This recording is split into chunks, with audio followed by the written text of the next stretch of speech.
Қырғыздан алатын нәрсеміз бізде көп. Сонда не Жамбыл облысы 4 атқа жармай қалды. Финалда мен салмаған ойын болмаған.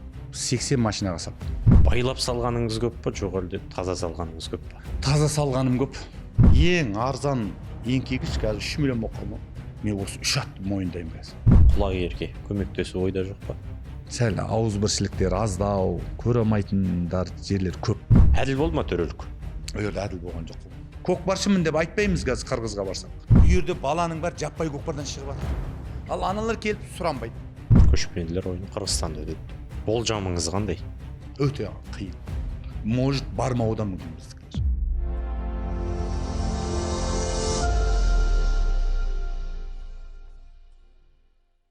Ассалаумағалейкум, атсүйер қауым.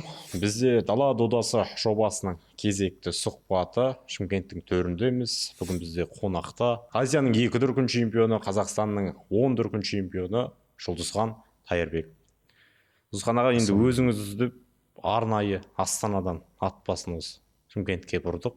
Көргенімізге қуаныштымыз. Жалпы енді бүгінгі сұхбатқа дайынсыз ба? Бүгінгі сұхбатқа қай кезде болсын дайынбыз. Мынау көкпар саласында жүргеніме 30 жыл болыпты. Командный көкпар, жаппай көкпардың қай-қайсысына болсын дайынмын.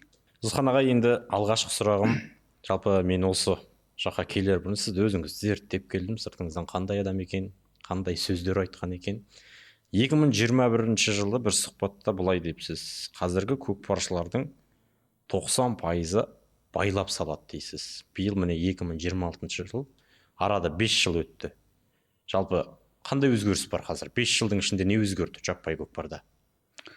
Жаппай көкпар осы қазір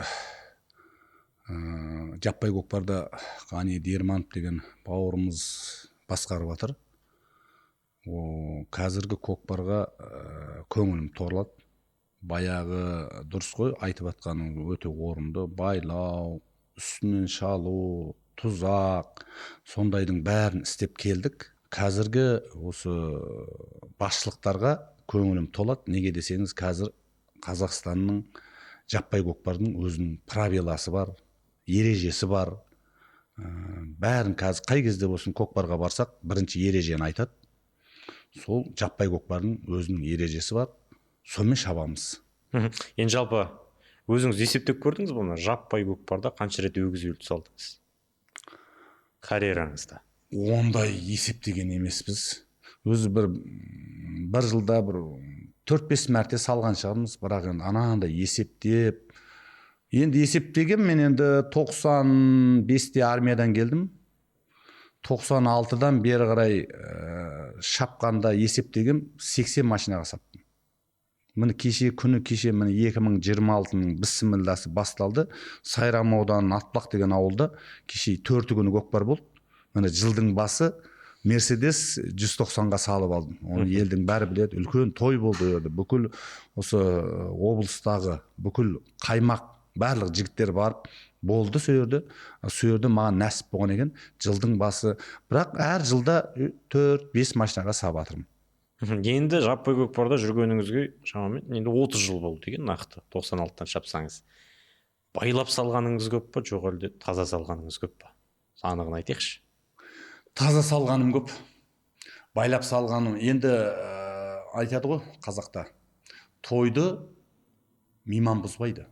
Тойды ауыл бұзады. Ауылдың балдар бұзады.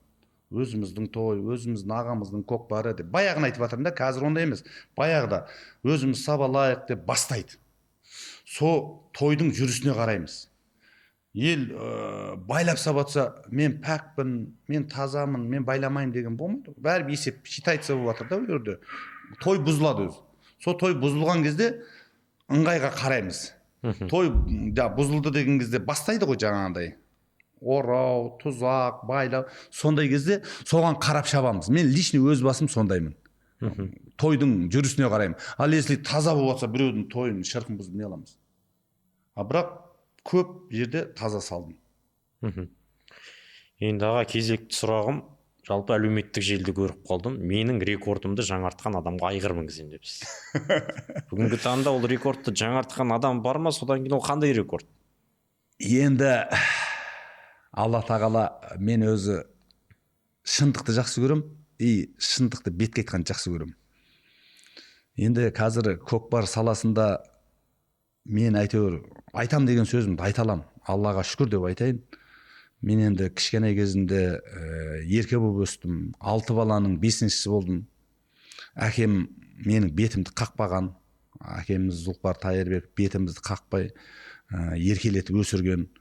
Айтатын сөзімді айтам. Енді сондай мінезіме қарай былтыр Түлкібаста Ақсу-Жабағылыда бір көкпар болды. 10 миллионнан жоғары той. Со тойда 10 миллионнан жоғары. Ең төменгі салам 100 мың болды. Со тойда өгіз өлдінің бару келуін ақырының алды дейді ғой, өгіз өлдінің алдын 3 салым салдым. Мен өзім көкпарда жүрген кезде есептеп қарап жүреміз ғой. Осыдан 2011 жылы мына Төле би ауданы Саңлақта Дәурен Сандыбаев деген ағамыз бар. Әлі күнге дейін аттың үстінде жүр, ат үзілмейді. Сол ағамыз бір үлкен көкпар берген. Со тойдың өгіз өлсін 2011-де бару келуін дәутілі саған. Осындай дәу тойдың өгіз өлсін бару келу деген ол елдің бәрі қазір дәу тойдың ортасында 5 салсаң да 4 салсаң да ол есеп емес. Өгіз өлдіні кім салды дейді, қаяққа барсаң о жаққа бар. Өгіз өлді салшы, өгіз өлдіге мінгізіп тұрады, таласып тұрады. Сондай ситуацияда кім жаңа Дәуреннің көкпарының бару келуін дәутелі саған. Содан кейінгі енді майда шүйде былай бата көкпарлар болады, ол жердегілер салынады, бірақ именно сол тілі салған есімде 2011-де. Одан кейін Ғалым, Жаманғали деген інілеріміз бар. Олар да сап жүр, бірақ бару келу. Именно маған нәсіп қылған екен, мен өгіз өлдінің алдын салдым. Сонда 3 салым подряд салдым да. Көкпардан да, күрестен де, бокстан да әр видтің өзінің рекорды болады ғой. Мысалға Бубазар Сәтиев дейді ғой, мысалға еркін күрестің российский 3 рет олимпиада чемпионы еркін күрестен. Мысалға Грекаримнен Михаил Лопес деген бар, кубинец. Неге бізге осындай көкпардан осындай бір рекорд қоймасқа, рекорд осылай айтпасқа деп мен өзім сондай балдарға, енді қазіргі шауып жүрген бәрі өзіміздің інілер ғой енді. Соларға мотивация болсын деп мен өзім 3 салдым да, ендігі мен осыны айтқаным жаздың күні сезонның басында айтқам. Құда қаласа өзім ниет қылып қойдым. Мен 3 рет салдым. Енді 100 мыңнан жоғары 4 салған адамға ерттеулі, жабдықтаулы, дайын ат мінгізем деп мен уәде бердім. Бірақ міне құда қаласа сезонның ортасы бітіп енді басталады. Мысалға январдан кейін февраль айында үлкен тойлар басталады, 10 миллиондық. Сол жерде бұзса айтылған сөз атылған оқтай, дайынбыз, ат та дайын, бәрі дайын. Салған жігітке сол тойда микрофонды алып сол жігітке мінгізем, сол кімге бұйырады. Мен бірақ Қазақстан емес, мен Азияға айтқам. Қырғыз республикасы бар, Өзбекстанның балдары бар, Қазақстанның қай баласы, қай ел, қай жерде оның нем жоқ, мінгізем, уәде. Енді Жұлдызхан мырза, осы жаппай көкпар додасына дайындап жүрген бір шәкірттеріңіз бар ма?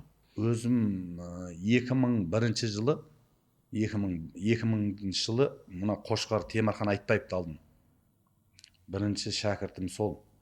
Ол менің Қошқар, менің әкемнің, мен нағашыларым, апам сол Қошқардың ауылынан.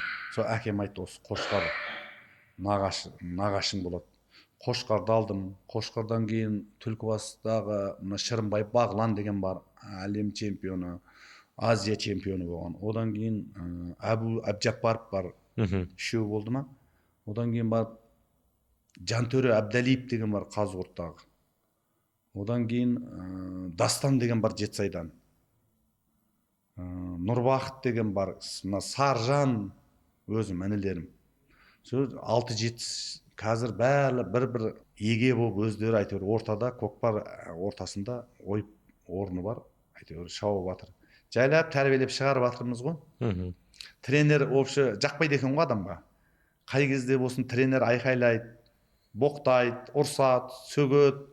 Сондайға шыдап, атағы шығып, болдымау деген кезде жайлап өзі сыр береді екен ғой. Оны анау бокстан, күрестен тренер болғандар біледі. кейін уже жай айниды. Бірінші кезде көкө деп келеді қасыңа. Оны анау шәкірт тәрбиелеп шығарғандар солар жақсы түсінеді деп ойлаймын өзім. Құдайға шүкір бар жетерлік шәкірттеріміз. Енді Құда қаласа ендігі жылдан бастап өзім балам шығып жатыр. Сол өзім баламнан кейін қоятын шығармыз өзімізді. 2007 жылғы Құда қаласа сол. Енді өзім балам деп қалдыңыз. Оған қандай бір ақыл кеңестер айтасыз? Ол қазір жаппай көкпарда да шаба бере ме? Я ол жаппайды да, команданы да шаба береді. Команданы шауып жатыр. Осы Шымкент қаласын, былтыр чемпионатта Шымкент қаласына ойнады командадан. Жасөспірімдер арасынан. Сол жерде сүйреп шықты. Одан кейін жастарда сүйреп шықты. Биыл чемпионатқа барды. Екінші орын алып. Барлық жерде екінші орын алып келіп жатыр. Жақсы. Осы Шымкент қаласының атынан ойнап жатыр. Енді мына жаппай көкпарда жүрсіз ғой, және 30 жыл болды деп қалдыңыз. Бір әттеген ай деген сәттер болды ма? Жаппай көкпарда әттеген ай деген ондай болған емес. Енді көкпарларда болады ғой, бір басып кеп түсіріп, бір сүрініп, сондайлар болды, бірақ енді жаппай көкпар енді елдің баталып, елдің бата беріп жатқан көкпар ғой. Соны бізде көп жігіттер, көп адамдар түсінбейді. Мен мынау қарап отырсам, бізде Шымкент облысында көкпар деген бізге бір үрдіске айналып кеткен. Мысалға 10 миллион, 20 миллион көкпар қойып жатса, қазір диванда жатып алған еркектер емес, әйелдер де сөйлейтін болды қазір. Не сонша дүниені шашып, неге жетім жесірге бермейді деген адамдарға айтқым келеді. Бұл бізде жаппай көкпар деген бұл елден батал ол. Бізде қазір жаппай көкпарды мысалға 20 миллион, 30 миллион көкпар берген адамдар, олар ондай қалтасынан ондай ақша шықпайды. Оны әркімнің өзінің абыройына қарай. Мысалға мен көкпар берсем, мен көкпар бердім. 100 мыңнан, 50 мыңнан бердім. Әркімге өтісіне байланысты. Мысалға үлкен кісілер үлкен береді. Мысалға өткенде ғалым бауырымыз берді. Оймауыт ғалым дейді. Одан кейін барып Шүменіп ағаларымыз берді. Олар бәрін қалтасынан шығарған жоқ.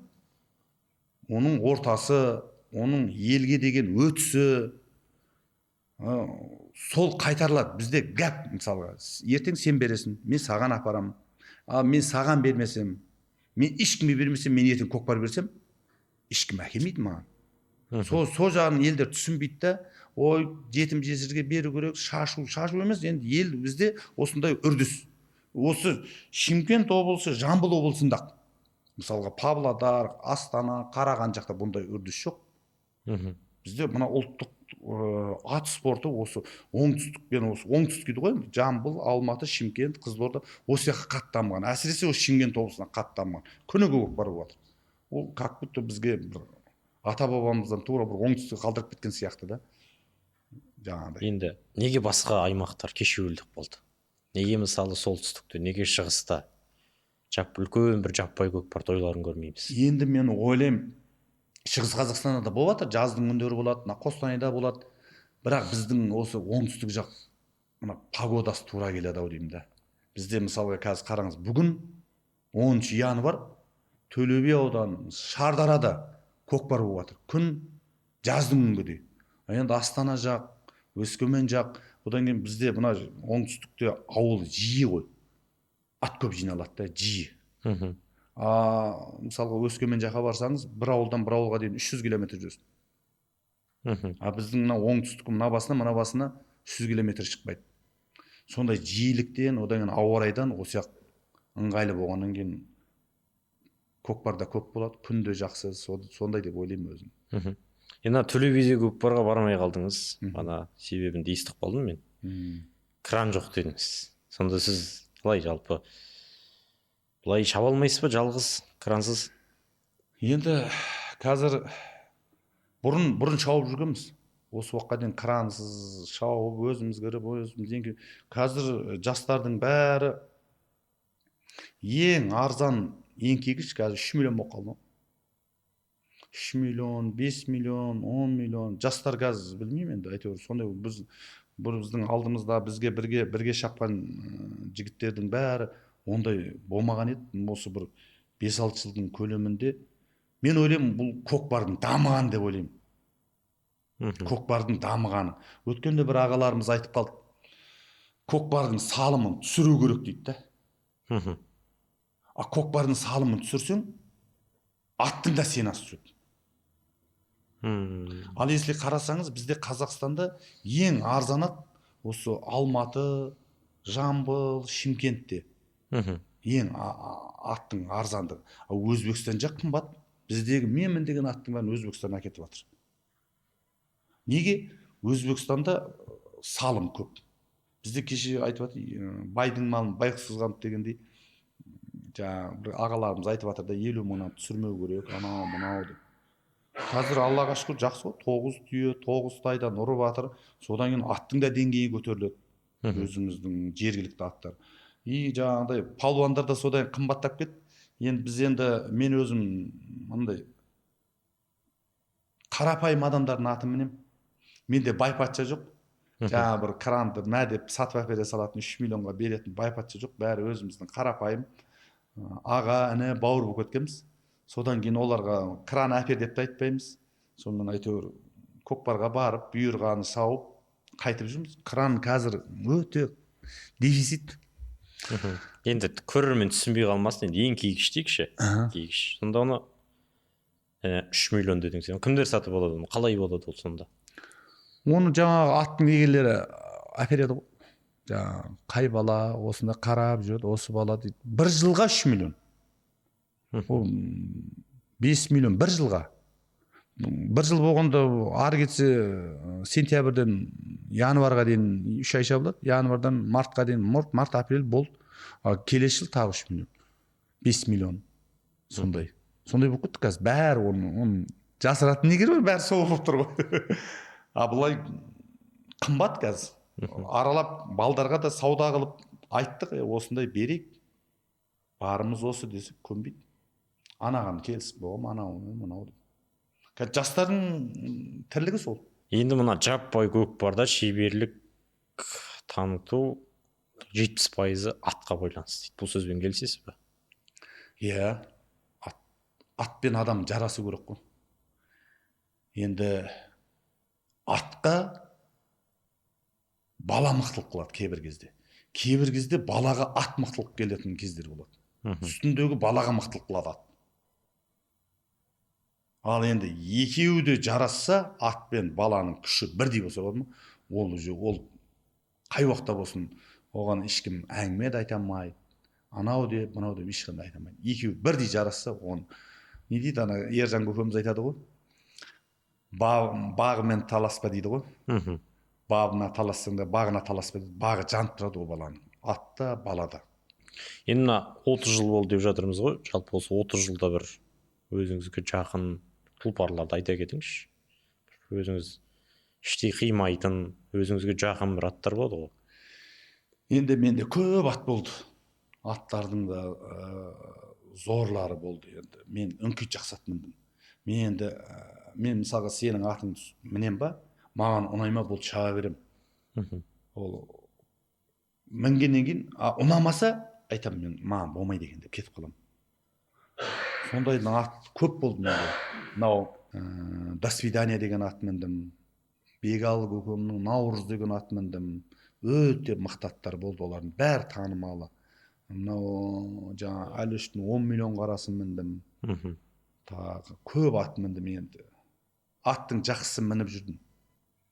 Енді мына 25-ші жылдың, өткен жылдың ең мықты аты деп қайсысын айта аламыз? Мен енді қазір осы көкпар саласында жүрген кезде мен осы 3 атты мойындаймын қазір. Дәл қазір. Осы жаппай осы Шымкент облысы, Жамбыл облысы, осы 3 атты қатты мойындаймын. Ол аттар үстіндегі палуаны болмай көзге түспей жүрген шығар. Может, сәттілік болмай жатқан шығар. Мынау Қазығұрт ауданында Бек деген жігіт бар. Өзім құрдасым, Ералы Тойшип шабады. Бақтора деген ат бар. Өткенде келді сол атқа $500,000 бермей қойды. Ол мен сол атты санаймын біріншіге. Екіншіге мынау Ордабасы ауданы Бадамда Телеомар деген көкеміз бар. Соның гектар деген аты бар. Енді действительно аты. Одан кейін мына Сайрамда Дөненбақыт ағамыздан шыққан Өгемқасқа деген ат бар. О үшеуінің артық ат енді салып атқан шығар, бірақ енді бұл аттарды жаңағы қазіргі мықты жаңа Ерсайын болар, Ғалым болар, Жаманғали болар, солар мінсе бар ма, қырыз береді деп ойлаймын. Ол кісілер жаңағы мынау атап атқан үш кісі ешкімге бермеген сол атты. Ералы Тойшиев мінеді, бұл басқа ешкім мінбеген ол атты. Мына гектарда Бақтияр Исаев деген жиеніміз бар, сол мінген. Мына Өгемқасқанды басқа ешкімге бермейді. Ал если сол аттарды жаңағы жігіттер мінетін болса, қазіргі хиттар ғой енді, қазіргі уақытысы кеп тұр, толған кезі, соны если мінетін болса, енді айта алмаймын. Бару келу деген солдан шығады. Мен сол гектармен салдым былтыр. Былтыр ана Бақтияр жиеніміз болады. Бұғана сынғаннан кейін гектардың егесі Мұхан деген ініміз бар. Онымен мен постоянно бұрыннан бұл гектар шықпай жатып атын шауып жүргем. Сол Бақтияр палуаны жарақат алғаннан кейін маған берді. Сол атпен жаңағы рекордты қойғам сол ат. Бару 14, қайту Лупарик Мерс. Бару келін сол гектармен салдым. Мысалға сондай өз болып қалды да. Қазір оның Бақтиярдың өзі шауып жүр. Оның басқа жаңағы басқалар мінген кезде может одан бес бетер менен мықты балдар бар ғой қазір енді, Аллаға шүкір. Олар көрсетер еді да. Енді ана Бақтор мен Өгемқасқа бермей ма сізге? Жоқ, Өгемқасқаны мен шабам ғой. Бақторын бермейді. Оны берсе уже бір как будто бір нәрсесінен айырылғандай болып қалады ғой.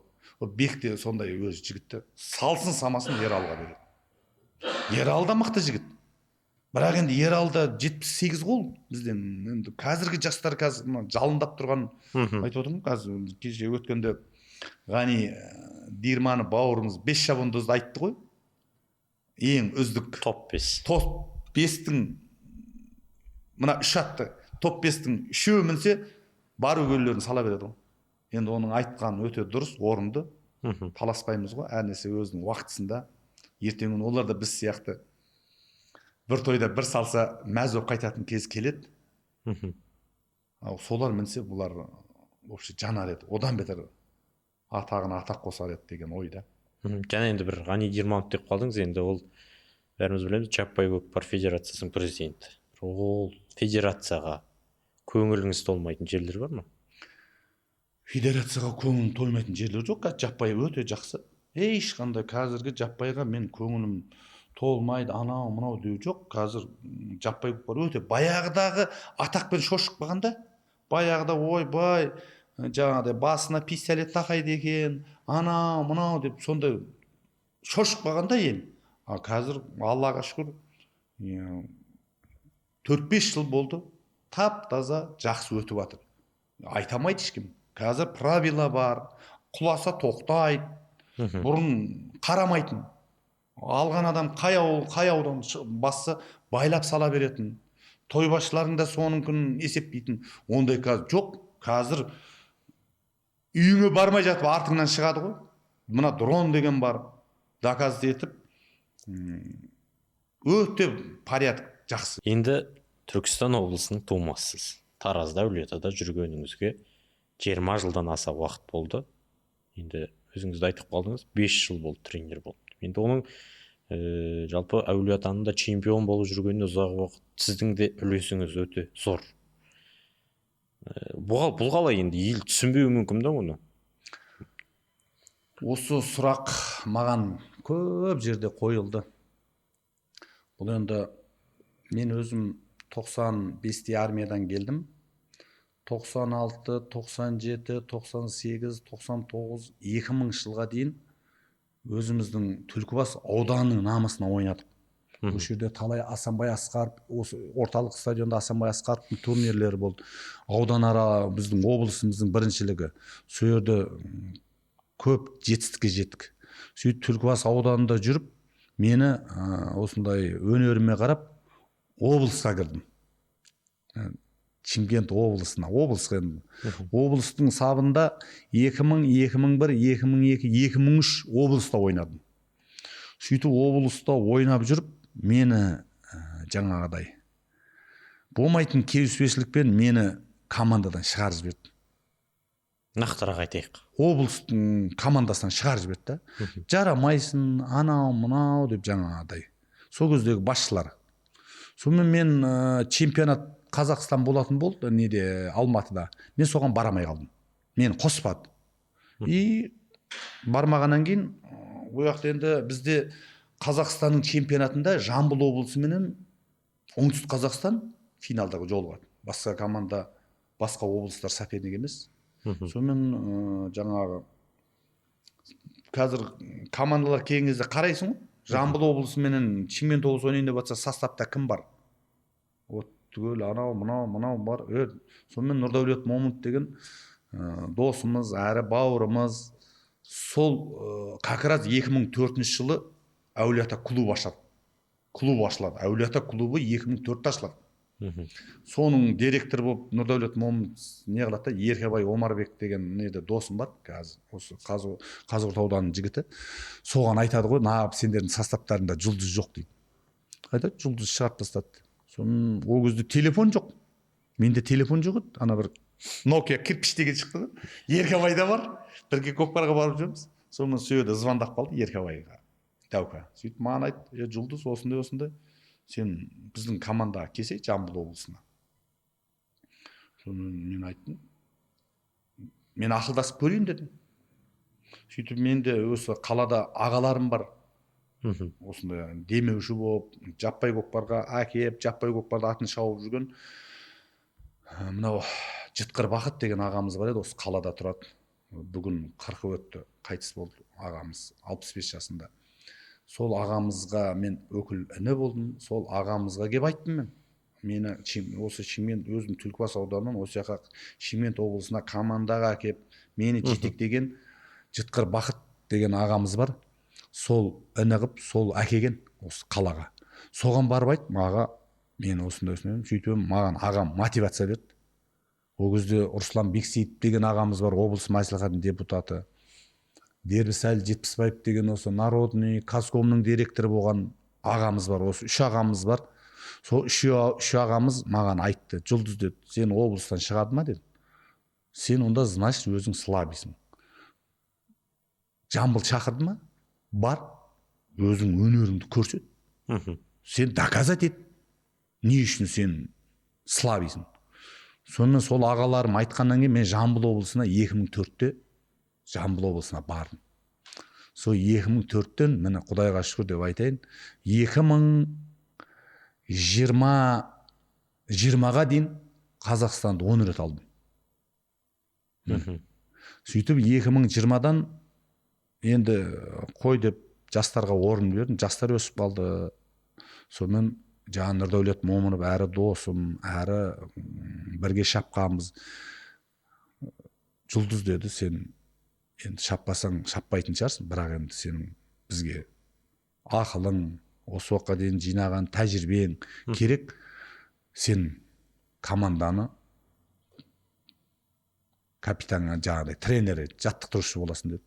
Сонымен 2020-дан міне Құдайға шүкір 5 жыл, 6 жыл уже әлі жеңілген жоқпыз. Қазақстанды 15 дүркін болдық. Енді ол жерде мен 10 дүркін болып тоқтатқанмен бәрі мен сол жерде жүрмін ғой. Бірақ мен 10 дүркін шапқанымды айтып жатырмын да, ал если бәріне келетін болсаң, ол жерде чемпионға тренерлер де қосылу керек қой. Мен сонымен қазір Қазақстанның 15 дүркін чемпионымыз. Құлагер, біздің Шымкент облысы 6 дүркін чемпион. Алматы 1 дүркін, Астана 1 дүркін. Әулиеата 15 дүркін. Енді Түркістан облысына құлагерге көмектесу ойда жоқ па? Шәкірт тәрбиелеу жағынан. Енді күлкілді сұрақ бір шеттен бұл жерде қазір көп қой. Білгіштер көп, әулие көп. Мен керек емеспін деп ойлаймын өзім. Бұл жерде енді не бір жігіттер бар қазір мынау деп атағанды да жек көріп жатырмын, бірақ солардың неде іс жүзінде емес, қағаз жүзінде жетістігі менікінен 10 есе көп. Мен мысалға мастер спорта болды. Мастер спортамын, Қазақстанның 10 дүркін чемпионы. Ал енді бұл жерде осы жерде жүрген облыста балдар бар. Мастер спорта международный класса. Мастер спорта, короче, бәрі бар оны да. Енді ұятта болса айтайын, Маткеренадан басқа медалдың бәрі бар. Сондай жігіттер жүрген кезде мен өрге сиысып кетем, мененге біреу ақыл сұрап, кесей. Басында бірінші кеткен кезде мен 1-2 жылдан кейін маған айтты, облысқа қайтып кел деп. Мен білдім, что арың жырың, көремаушылық бізде бар ғой уже. Енді слабий болып, жаңағыдай бір дымға жарамай жүрсің, жүре бересің, ал енді сәл бүйтіп бірінші, екінші адам болып жүрсің, артыңнан сөз ереді екен. Соны білдім де. Айтады ғой, қазақта тал бір жерден көгереді дейді ғой. Енді Тара Жамбыл облысында жүргеніме міне 25 жыл болды. Көлемінде 25 жылдың көлемі болды. Сол жылы жер, өзіме ыңғайлы. Енді болды деп шығарып жіберсе, кетсем кетуім мүмкін, шығармаса жақсы. Ешқандай не жоқ. Бәрі жақсы. Оны қазір нері бүйткені, мен оны білем, мен уже бұл саладан өткем. Сәл ауызбіршіліктер аздау, көремайтындар жерлер көп. Сонда өзім шындық келгенде нем жоқ, ықыласым жоқ. Енді облысым, туған жерім болғанмен бәрі міне ананың арба, міне ананың өгіз өледі дегендей ғой. Одан да осы немен бір жерден көгеріп, бір жерден әйтеуір пенсияға шықсақ деген ой ғой. Мысалға сіз қойып атсыз Шымкент облыс, а менің арманым басқа. Менің арманым, өзім арманым бар. Мен не то что Қазақстанның барып, Қырғыз республикасына барып, бұндай Азияда бұндай стадион жоқ. Ыстықкөлде мысалға көшпенділерге сап берген, 2015-те сап берген ана стадионды мен айтамайым. Сол стадионға барып, шіреніп бір төрде отырып, осы Қазақстанның ойнағанын көріп отырмын. Мен Жамбылдікін кеп Шымкентке ойнап, Шымкенттікін барып Алматыға ойнамас. Қазақстан барып ойнаса деген менде сол бірақ арман бар. Ол Шымкентке келу, Құлагерге кету, вообще менде планда жоқ. И болса да келмеймін. Кезінде деп мен қапа болған себебім, енді ол кезде 10 жігіттен еді. Составта 10 жігіт болады. 10 жігіттің ішінде ең соңғысы қылып шығарды да, сол жерде 5 баладан да мықты едім да. Мен мысалға 10 бала болатын болса, соның 5-еуі мықты болса, 5-еуінен кейінгі 5-еуінен мықты едім да. Мен ең соңғыған кейін мен жаңа сіз айтып жатқан сұраққа бар ма? Осы кегім де жоқ, келмеймін де. Қатты қапа болғам да. Қапа болғаннан кейін ол келіп алып, не әкеп қайтадан болмайды. Қатты қапа болғам. Ең соңғы игрок қылып санаған еді да мен. А соны мен доказать еттім. Талай кездестік осы Құлагермен. Астанада кездестік, Қарағандыда кездестік. 5-1, 5-0 қылған кезде, сол 4-еуін, 5-еуін салған күндерім болды осы облысқа. Голд. Әулиатамен Құлагер ойнаймыз ғой. 4-еуін, 3-еуін салам ғой мен. Обязательно финалда мен салмаған гол болған емес. Құлагермен ойнайық, Астанамен ойнайық, Алматымен ойнайық. Финалда мен салмаған ойын болмаған. Мен өзім ойланам. Бұл өмір екен ғой. Мен осылай Қазақстанды мысалға 10 дүркін алсам, мен 4 рет ең үздік ойыншы, ең үздік ат, ең футболдағыдай бомбардир, ең көп гол салған. Сондай 4 жыл ешкімге берген жоқпын мен. Мен ойладым, заман осылай тұра береді екен ғой. Жұлдыз. Мен соперник санамайтын ешкім. Вот Қазақстанның балдарында да, Қырғызстанның да балдарымен ойында соперник санамағам. Мхм. Мен бір қорқып сескеніп ондай ойымда өмір болған емес. Маған ел мынандай ел шыңғырып ел көп болып жатса одан бетер андай мотивация болады. Мен өзім өмір баянымды айтып жатырмын да. Мхм. Сондай 4-5 қол салатын постоянно. Жұлдызхан қылған лазерді лазер қылған Жұлдызхан деп айта аламыз ба? Лазер қылған Жұлдызхан деген дұрыс, бірақ Жұлдызханды лазер істеген жоқ ол. Мхм. Ол енді мен осы жақтан барғаннан кейін лазерді бұрын көріп жүргенбіз. Оны Манарбекке деп әкелген негізі. Сөйтіп сол жерде ойынға бүкіл командада 10 бала мініп шықты лазерді.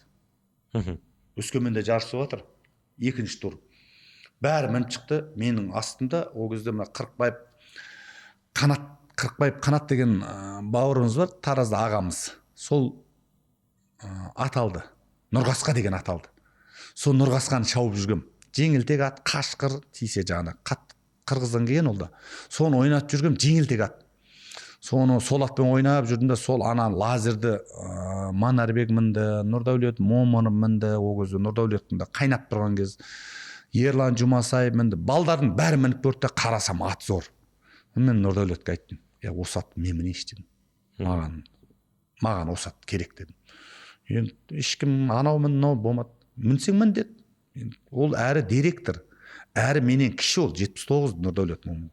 Екеуміз бір-бірімізге деген қысылу, мысылу жаңағыдай әңгіме жоқ. Мінсе деді, тұр ғой, мінсе деді. Сонымен атты міндім, содан бастап лазерді жандырдық қой. Бірақ чемпионаттарға барған кезде мен 2 атпен ойнайтын. Маған бір ат аздық қылатын лазер. Одан кейін бір помидор деген ат болды. Қырғыздан келген жуан, тоқтағыш, қайтқыш, ана аттың енді помидордың күшін айтамайым. Сол атты мінетін. Помидор, лазер, помидор. Одан кейін Мальбара деген ат болады. Қуат Исақов деген анамыз бар еді, Жуалда. Сол Мальбара деген ат әкелдік Қырғызстаннан. Бөрлі командасынан. Сол Мальбара, одан Қарагер. Короче, қарап жүрімді, мына атты әкелдім, мініп. Мен 3-4 атпен ойнайтын. Основной 2 атпен ойнайтын көбінесе жарыста. Бір жылдары Қырғызстанның командасында да көкпар шаптыңыз. Бұған не түрткі болды? Енді біз жаңа Әулиеатаның түсіндік, Әулиеатаға неліктен шапқаныңыз. Енді Қырғызстанда не? Мен Қырғызстанға 2000 жылы ауылда жүрген кезде осы менің әкем сол Қырғызға барып көп шапқан. Енді мынау шекаралас Жамбыл облысы мен Талас облысы шекара. Ортада мына Сұрым деген жер бар, Жуал ауданында, Сұрымнан шлагбаум бар еді. Шлагбаум, кәдімгі шлагбаум, көтересіне кіріп кете бересің. Қайтып шлагбаумды тастайсың, машинамен той беретінбіз. Сол әкем барып шапқан, кейін сөйден мен осы ауылда жүріп бір түйеге сабағам 2000 жылы. Сол түйеге қырғыздар сол Талас облысының Аю деген Қаныбек деген палуаны бар еді, сол түйе іздеп келген екен. Түйе іздеп келіп, менің түйемді, мен көкпардан түйе сабалым, сол түйені 2 тай беріп алады ғой. Гәссәттіремен келеді Қырғыздан. 2 тай сап келеді, менің бір түйемді ап кетеді. Сөйтсек сылтаулатып келген екен. Осы Зұлықпардың баласы жаңадан шықты, Жұлдыз деген бала бар екен. Сөйтіп келіп, менің әкемнен сұрап, осы Таласта жарыс болып жатыр. Командада көкпар дегеннен енді біз көкпар үшін туылған адамбыз ғой. Басқа жұмысымыз жоқ. Әкеме келіп алып, балаңызды беріңіз, осындай жарыс болайын деп жатыр дейді. Әкем айтады, болды. Сонымен мен сол гәссәттіреге салып алып кетеді. Барсам районный жарыс болады. Районныйға бардым, кәдімгі шауып тұрған кезіміз 2000 жыл өз. Как раз өз деген уақытым 24-25 жасым кез. Барып жеңдік районный.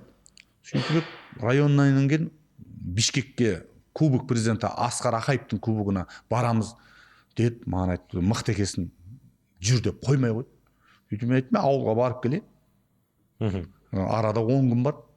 Сонымен келіп, мен ауылда жұмыстарым бар, ары бері бойдақпыз ғой, жүрген кез. Сонымен әкемді әкетіп қалды залогқа деп, мына бала келмейді деп әкемді әкетіп қалды бір аптаға. Сөйтіп әкемді қайтарып өзім бардым кейін. Сөйтіп сол Қырғыз Республикасының Асқар Акаевтың кубогына Қырғызстанға барып, Манас Талас, мына қазіргі Талас облысының сборный, соған бір Бақайыр деген ауыл бар, сол ауылдың атынан ойнап Асқар Акаевтың кубогын жеңіп алдық. Сол кубокқа бардық. Стадион енді Аққола ат майданы дейді, Қырғыз Республикасына бардық. Сол жерге барып бірінші салымды президенттің кубогының бірінші салымын кім салса, Шыңғыс Айтматов деген сол жақта біздің елшіміз бар еді. Сол Шыңғыс Айтматовтан 10.000 сом деді. 10.000 сом ол кезде сомның курсы 3 еді. 30.000 теңге. Кім бірінші салады? Біз енді бір Бөріл деген жаңадан жиналып жатқан команда, солармен ойнадық бара салып. Сонымен бірінші гол шауып барып елеп алып, басып алдым, апарып сап кет. Көкпар біткенге, команда біткеннен кейін барып аласың. Сонда Шыңғыс Айтматов Қазақстанның елшісінің атынан 10.000 сом деді. Соның сабағым. Yani сол кезде Шыңғыс Айтматовты сол кезде салымын алғам. Кейін сол жерден жеңіп, Асқар Акаевтың қолын бәріміз тұрдық қой. Бүкіл команда тұрған кезде Акаевтың қолын ұстау деген ол кезде сыртынан көресің, ұстау деген бір бөлек қой. Қатар тұрған кезде бәріміздің қолымызды алып, құттықтап, сөйтіп шапқан бар, бірақ мен ояқа бір өмір бақи келісі, беле болмаса бір айлық, ондай болмас. Бұрыс барып шаптық, қайттық. Кейін тағы шақырды. Қырғызбенен енді әкем бұрын шапқан, аталарымыз шапқан, мына Жамбыл облысындағы Нәби Момынов ақсақалдар бәрі сол жаққа барып шауып жүрген ғой. Кейін ғой мына жабылған. Шлагбаумнан өтіп кете беретінбіз. Өзің түсесің де, өзің көтересің, кете беретінсің. Тас жол кәдімгі. Сәл алып жүрсең, Қырғыздың ауылы. Ары қарай болып, Бишкекке бірақ өтіп кетесің, таудан тасты аралап. Қазір ғой ол кезде жақсы еді, берекелік заман еді. Әшейін ауылдан ары кетсе 1 сағатта баратынсың. Қазір енді мына қырғыздың палуандарымен ара қатынасыңыз қалай? Енді қырғыздың палуандарымен мен ара қатынасым жақсы, өте жақсы. Қырғыз бауырлар енді араласа берсең айтады ғой, адамның жаманы болса болар, елдің жаманы болмайды дейді ғой. Не бір жақсы жігіттер бар қырғыз бауырларда да. Әлі де араласамыз, салам қонақ жай жақсы халық қой негізі. Қырғыз еліне араласымыз бар. Салам. Кімді мойындайсыз топ-5 шабандоз қырғыздардан? Қырғыздардан бұрынғы шапқандардан мына Рассвет командасында Мұхамеджан Қойшегиев деген бала болған. Осы лазердің Рассвет командасына лазерлер шапқан. Муха деген жігіт бар. Енді бізден кіші ол. Сол жігіт мықты етін. Одан кейін Садық деген ағамыз бар. Ол командан да мына Талас облысы Бишеке деген ауылдан. Мен Талас облысының бүкіл ауылына дейін білем. Бишеке дегеннен Садық деген ағамыз бар, бізден де үлкен. Одан кейін мынау ынтымақ командасының капитан командасы болып жүрді. Есенқұл Нұрақов деген бар. Қазір судья ол. Осы үшеуі.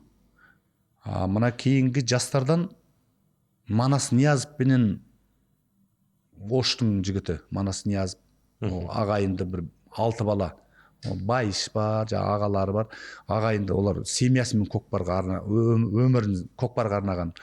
Одан кейін мына қазіргі ең соңғысы Өмірбек деген бар. Манас районынан дейді.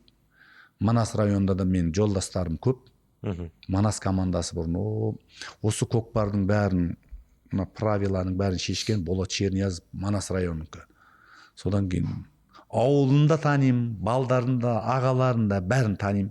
Просто бұрын қанша деген мен анау жас кезде білінбейді екен. Мына өзің жасың келгеннен кейін шапқан жерлерің, жүрген жерлерің бәрі есте қалады екен да. Енді басқа біреулер ойлап, ертең күні көріп, жұлдыз қырғыз жайлы мақтады, просто мен өткен жерлерім, мен олардан ешқандай жаманшылық көрмегем. Сыйлайды. Қырғыз ағайындар анау қазақта айтады ғой, ауылдағы науыз сасық деп. Қырғыз ағайындар мені легенда деп қырғыз қойды. удав деп мына Болат Черниязов қойды. Болат Черниязов бүкіл Қырғыз Республикасының парламенттің төрағасы болған. Болат Черниязов деген осы көкпардың дамуына үлес қосқан Болат Черниязов. Сол удав деп қойған маған. Мен оны удав деген не екенін де білмеймін. Сол 2000 жылы барып кейін поздравить еткен кезде қазақ бергел деді. Бардым, өзі дәу кісі, қара кісі. Атың кім деді. Жұлдызхан дедім. Жұлдызбек деп қояды. Иә, Жұлдызбек дей салдым. Сен бұдан кейін сенің атың удав деді. Ойладым, удав деген. Түсіндің ба деді. Түсін, дедім. Сөйтсем, не ол дейді. Білмеймін. Сөйтсем айтады, удав деген дейді. Ең дәу жылан екен ғой. Мен оны білмеймін ғой. Біз жылан түгілі әшейін ауылда кішкене сары жыланды көрсе жүрегіміз шығамыз ғой. Ол кейін біліп жатырмыз ғой, қазір кобраның не екенін, анаконданың не екенін. Удав деген ең дәу жылан жұтып кете береді ғой. Сондай қылып қойды да. Сонда қараңыз, мысалға Қырғызға барып еңбегім сіңбесе маған легенда деп ат қоя ма? Удав деп ат қоя ма? Одан мына Шатқал Жолдасов деген бар ма? Талас облысы қазір 6 жыл бұл чемпион болып жатыр. Талас облысының ынтымақ деген команданың бірінші жетекшісі Шатқал Жолдасов деген бар. Сол айуан деп қойса бола ма? Айуан бір көкпардан келді, бәріміз әулиеата болып отқанбыз. Сен айуан екенсің дейді. Не болды десек, сөйтсек бір көкпарда әулиеатаменен бір команда ойнайын деп жатқан кезде, короче, 0-0 болсын деп 50 кило теке тастаған ғой бізге. Қазанда 50 кило теке деген ол ешкім көтере алмайды. Соғысып 0-0 болады деген оймен тастаған ғой. И сол 50 килоны мен 3 рет саған ма көтеріп. Ол енді жаңа неде де бар, қазір саған өзіңе оқытам. Әр нәрсе сөз сөйлеу үшін доказательство болу керек та. Сол кезде сол 50 килоны 3 рет мен сағаннан кейін жеңілді ғой жаңа соперник команда. Сол кезде келіп алып, жаңа Шатқал келіп айтады, сен айуан екенсің дейді. Байекен не болды? Не үшін десем, 0-0 қылып пачкан біз шығып кетеміз деп ойлағанбыз. Сен адам емес екенсің дейді. Соны 3 рет салдың дейді. Действительно, текені сойғанда ішіне 10 кило тұз салған ғой. Ауыр текені әкеп, еще 10 кило. Ана қазанға көтеріп салу. Қазіргідей жер емес қой. Апарып бүйтіп тастай салады. Сонда қарап тұрсаңыз, сояқтан 3 ат алып тұрдым да. Мына жақтан Нұрдәулет Момынов Қасемсөт деп қойған. Өзі клубтың директоры. 2004-тен бері қарай Жамбыл өзі мықты шапқан Нұрдәулет Момынов. Сол Қасемсөт деп жұлдыз сен нераңа к деп жазып берейін дейді. Не қыласың, не ол десем, Қасемсөтсің ғой сен, әулиеатаны сүйреп жүрсің ғой. Қойшы деді ме, ел қатар жүре берейікші, ондай керек емес. Сондай қызықтар болған. Енді Қырғызстанды да көріп жүрсіз, басқа елдерде көріп жүрсіз ғой. Не жетіспейді қазақстандық команда көкпарына, командалық көкпарға? Қырғыздардан алатын не бар? Қырғыздардан алатын көп нәрсе бар. Қазір қырғыз жайлы айта берсең, бізде кейбір адамдар жақтырмауы мүмкін да. Қырғыздан алатын нәрсеміз бізде көп. Енді алғанда жақсысын алу керек, жаман қалдыру керек та. Мен енді сізге айтайын, міне көкпарды кім шаппай кетіп жатыр. Көкпар бәрінен қалады. Біздің әкелерімізден де қалған, Союздың чемпиондары болған, мысалға Дауылбаевтар бар, Әбілхан Дауылбаев, көкеміз, біздің әкеміз, мынау ілгерде Серікқан, мына Саттархан, Ғапур, мысалға Үсен Сариев деген бар, мына Шымырбай Әуезбаев деген әкеммен бірге шапқандардың бәрінен қалғанда ол көкпар. Қазір Инстаграм дамыған заманы ғой. Қырғыздарда қазір бізден үлкен Есенқұлдардың 69 ба, 68 жылғы жігіттер. Есенқұлың бар, мен айттым, Мұхаммед 50 палуанына ат мінгізді. Ардагерлерге. Әр жарыста ат мінгізеді. Қырғыз республика пенсияға шықпайды ғой. Ардагер болып біткеннен кейін қырғыздар 50 ат мінгізді. 50 шабандоз. Ал енді қара. Мысалға енді өзім текет етпей ақ қойын. Мысалға Шымкент облысын айта қойын. Бір атқа тұрмай ма не? Қошқар Айтбаев, Темірхан Айтбаев. Қазақстанға қанша жыл еңбек сіңген жігіт. Мхм. Бақтыбай Шырынқұл, Еркебай Омарбеков, Ақылбай Манкеев, Әбдіхалық Қиянтаев, мысалға да, Мхм. Бағлан Жәрменов, Тойшыбай Жорымбаев, бәрі бір жылда шықпайды ғой. Соларға неге осы құлагердің атынан бір ат мініп, жабулап, ат мінгізіп шығарып салмасқа? Сонда не, облыстың қазір әшейін бір аудан жиналып, бір ат мінгізетін дәреже ғой. Мысалға Жамбыл облысынан Нұрдәулет Момынов, Бақтияр Ақпаев, Манарбек Дүйсенбиев, Нұрболат Темірбеков аударыспағында жаппай тап шыққан. Сонда не, Жамбыл облысы 4 атқа жармай қалды? Алматы облысынан да балдар бар. Мысалға Шығыс Қазақстаннан бар, Тарбағатайдан Есенжол Кишанов деген бар еді. Бізден дәу марқұм қайтыс болып кетті, 4-5 жыл болды. Есенжол Кишанов, осы Тарбағатайдың жігіті. Аударыспақ жаппай тап. Марқұм қайтыс болып кетті. Сол әшейін 20 мың теңгелік шапан жаппай шығарды. Асқат Дәкебаев деген бар. Ол да Ақжарты, мен жасты. Сонда Шығыс Қазақстан 2 ат таппай қалды. Сол мен бататта, ол мотивация ғой. Мысалға Ақмоладан Аман Сәбитов деген бар қазір, көкпар шауып жүр. Ерғали Тоқабаев деген бар. Мысалға да әр облыста бар да. Қырғызстанда қазір бізден де кіші, бізден де жоғарылардың бәріне әр жарыс болып жатады ғой. Осы жерден марапаттап, жабулап, соны көрген бала ертең күні командаға келеді ғой. Келмей ме? Мысалға да. Мысалға қазір мына боксерлар әкеп жатыр, мирді алып жатыр, Азияны алып жатыр. Соларға машина не үшін беріп жатыр? Үйді не үшін беріп жатыр?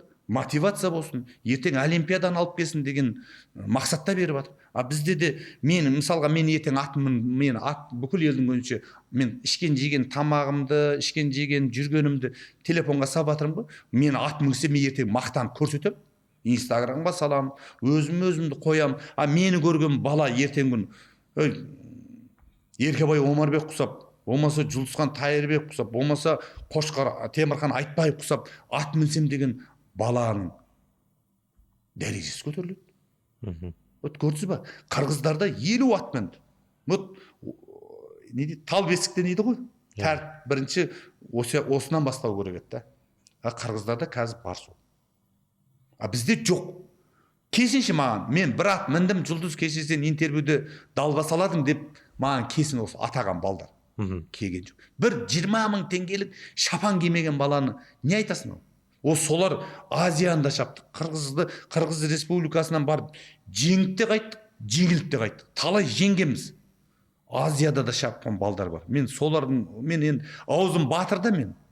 Мен жаутаңдап айтып, бір қорқып атқан жайым жоқ. Просто сондай болу керек, мотивация болу керек. Көрдіңіз ба? Қазақстан, мысалы, Алматының балдар бар. Олар да Елдос Тілебалдиев деген қазір Алматы облысының көкпардың клубтың директоры. Қайыржан Сүлейменов деген екеуі шыққан. Олар қазір директор, бірақ ат мініп шыққан жоқ та, ешкім ат мініп шыққан жоқ. Не ол ат деген, не ол әрекет? 10 мың теңгеден әшейін әркім өз клуб, әр мекеме жинап бере салатын нәрсе бір облыс емес. Сондай болмады да, сондайдан басталады ауызбіршілік. Қырғыздың сол бір жері бар. Ол Құдайға шүкір өзімізге жетеді қазір. Мысалға оған зәрулі емеспіз. Әркімнің қазір 50-ге келген адамдардың өзі келін алып, қыз ұзатып жағдайы бар. Бірақ соны көрген бала ертең күн балдар ұмтылады. Осы қазаққа еңбегіміз сіңгізсек, марапаттап ат мінгізсе одан артық не керек деген адамда ой болады, мотивация болады. Мотивацияның бірі осы да. Ешқандай не жатқан жоқ. Қырғыздың көріп отырамын, постоянно білемін, осы бірге шапқан балдар бізден төменге де ат мінгізіп жатыр. Бір ат. Сонда жасы келген кезде біздің шабандоздар керегі болмай қала ма? Керек болып жатқан жоқ вообще. Жоқ. Болды, давай, гуляй, Вася дейді, қайтар кетеді болды. Жүр қазір. То не бір мысалға Халық, Қошқар, Бақтыбай, Еркебай, мысалы, қандай мықты жігіттер. Ақылбай Манкеевті. Ертең айтамайды олар маған. Ертең наоборот жылайтын жер олар. дұрыс айттың деп. Бірақ соны мен қырғыздан көріп жатырмын да. Сол жақсы жерін алғымыз келеді да. Соны істе. Не Абылайхан Нышанбек қартаймай ма не? Или бір Құрманбек қартаймай ма? Сондай істеу керек та. Көп қой ол қырғыз ағайындардан көретін. Одан кейін мысалға бізде қазір көкпарға командада барып көрем. Судьяның бар, оларда бұрынғы шапқандар. Күрестен, бокстан кейін бізде араласып бәрі. Оларда көкпарды шауып бітті ма, уже судья болады. Қаңқ еткізбейді. Шапқан ол. Оған спорға келу мүмкін емес. Бізде көкөт, жәке, тамыр таныс. Енді Жұлдызхан мырза, өзіңіздің әкеңіз де легенда ғой, былайша айтқанда. Мықты шапқан, өзіңіз де бір сұхбатыңызды айтып қалдыңыз, бір тартар деп, қабат қойған деп. Енді ол кісі бұлай депті: қазіргі жаппай көкпарда құн қалмады. Қазіргі шауып жүргеннің бәрін қатын деймін. Бір шабанда жоқ, бәрі дүние қоңыз. Керек десең, біздің Жұлдызхан да солардың қатарында дейді. Бұған не дейсіз? Енді ол әкемнің айтқаны дұрыс. Мынау осыдан бір, оны айтса да бір 10 жыл бұрын айтқан. Сол кездегі көкпардың быжық-тыжығына ерексіп айтқаны бар. Мойындаймын. Бұрын сондай болған. Қазір ондай емес. Қазір правила енгізді. Қазақстанның несі бар жаңағыдай. Бекітілген ережесі бар. Бұрын болған. Оны енді мен айтпаса болмайын деп тұр ғой. Мен көкпаршы болғаннан мен де кетемін оның ішінде. Мен әкем айтты деп қапада болмаймын. Неге? Ол тура сала сондай еді, жүйе солай еді. Ол мен әкем, ойбай әкем, неге мен сол көкпарда жүрмін? Мен 30 жыл болды жүргеніме. 20 жасымнан шапқанның өзінде 30 жыл болды. Мен бәрін көріп келе жатырмын. Бәрін көрдім. Арықты да көрдім, биікті де көрдім, тексізді көрдім, сайды да көрдім. Көкпардан. Мен өмірімді көкпар үшін арнаған адаммын. Ол әкемнің айтқаны дұрыс. Ал енді ол біреулер айтатын шығар, оны сенің балаң да жүр ғой деп. Баламды да қосып жіберген де мені. Мен оған қапа да болмаймын. Ол сондай болған жүйе. Қазір Аллаға шүкір көкпар таза. Айтып отырмын, 5-6 жыл болды көкпар таза. Оның алдында сондай болған. Ешқандай болған. Шатағым да жоқ. Ол әкемдікі дұрыс емес. Анау, мынау демей. Сол кезде байлау да болған. Жерге тастамай әкетіп атқан кездерде болды. Жерге тастамай байлап салат, мен апарып салған кезімде Қазығұрт ауданында болған. Елдің бәрі байлап сабатыр. Мен тұсақ дейді ғой, тұзақ 50-50 кейбір кезде түсіп қалады ол. Соны мен сондай кезде сағанда маған бермей оған салымды. Сен тұзақ салдың. Тұзақ түгіл, сен байлап салып шешемай жатсыңдар ғой. Сен соныңа қарасайды, мен сол кездерде мен айттым, алмайын дедім ақшаны, керек емес. Сол кездерде өзі как раз сол қайнап тұрған кезде сол кездерде әкемнің ашынып айтқаны шығар енді. Дұрыс, мен әкемдікін жоққа шығарамаймын. Бағана сұхбаттың басында айтып қалдыңыз ғой, командалық көкпарға көңілім толмайды деп. Бұған не себеп? Бұл командаға көкпарға көңілім толмайды дегенім, мен өткенде осыдан бір жыл бұрын ба, Ақжүрек Таңатаровтың интервьюін тыңладым. Күрес жөнінен. Енді Ақжүрек Таңатаров деген ол қазақ еліне еңбек сіңірген жігіт ол. Олимпиадаға бару ол онша-мұнша жігіттің қолынан келе бермейді. Сол жігіт интервьюінде қатты қапа болған күреске. Соны тыңлап отырдым да, тура Ақжүректің кебінін киіп отыр екенсің дедім. Мен тура Ақжүректен бесбетер болдым осы. Мен өзімді айтып жатырмын. Осы көкпар жөнінен. Қатты қапа болған кездерім болды. Неге десеңіз, енді менікінің бәрі іс жүзінде. Менде қағаз жүзінде жоқ. 2000, мен сізге айтайын, қазір есептеп отырыңыз. 2013-те жас жігіт бола ма? 2016-да жас жігіт бола ма? 2013 жылы Астанада Азия болды. 2013-те Астанада Азия. Менің қайнап тұрған кезім. Сол Азияға мені амады. Сборный Қазақстанға. Қараңыз. 2014, 15, 16'da Қырғызстанда көшпенділер болады. Сол жерге мені алады. И Қазақстан болып барамыз. Бірінші тайм 7-0 болып отырмыз. Сонда мен әнедегі балдардың бәрін айқайладым, маған жеткізіңдер ана көкпарды. Сол кезде әлі ютубта да бар, қазір мен саған көрсетем. Сол жерде мына Алматыдағы Елдар деген Жиенқұлов Елдар еңкейді, мен айттым, сендердің мерей қазандарың мен, маған қарай шабыңдаршы. Сонымен жаңағы 2013-те шаппаған жігіт 2016-да Елдар Жиенқұлов алып маған береді. Мен апарамда 7-1 қылып сол голды мен салам. Сөйтемізді 13-те, 15-те 3 болып жеңіліп қайтамыз.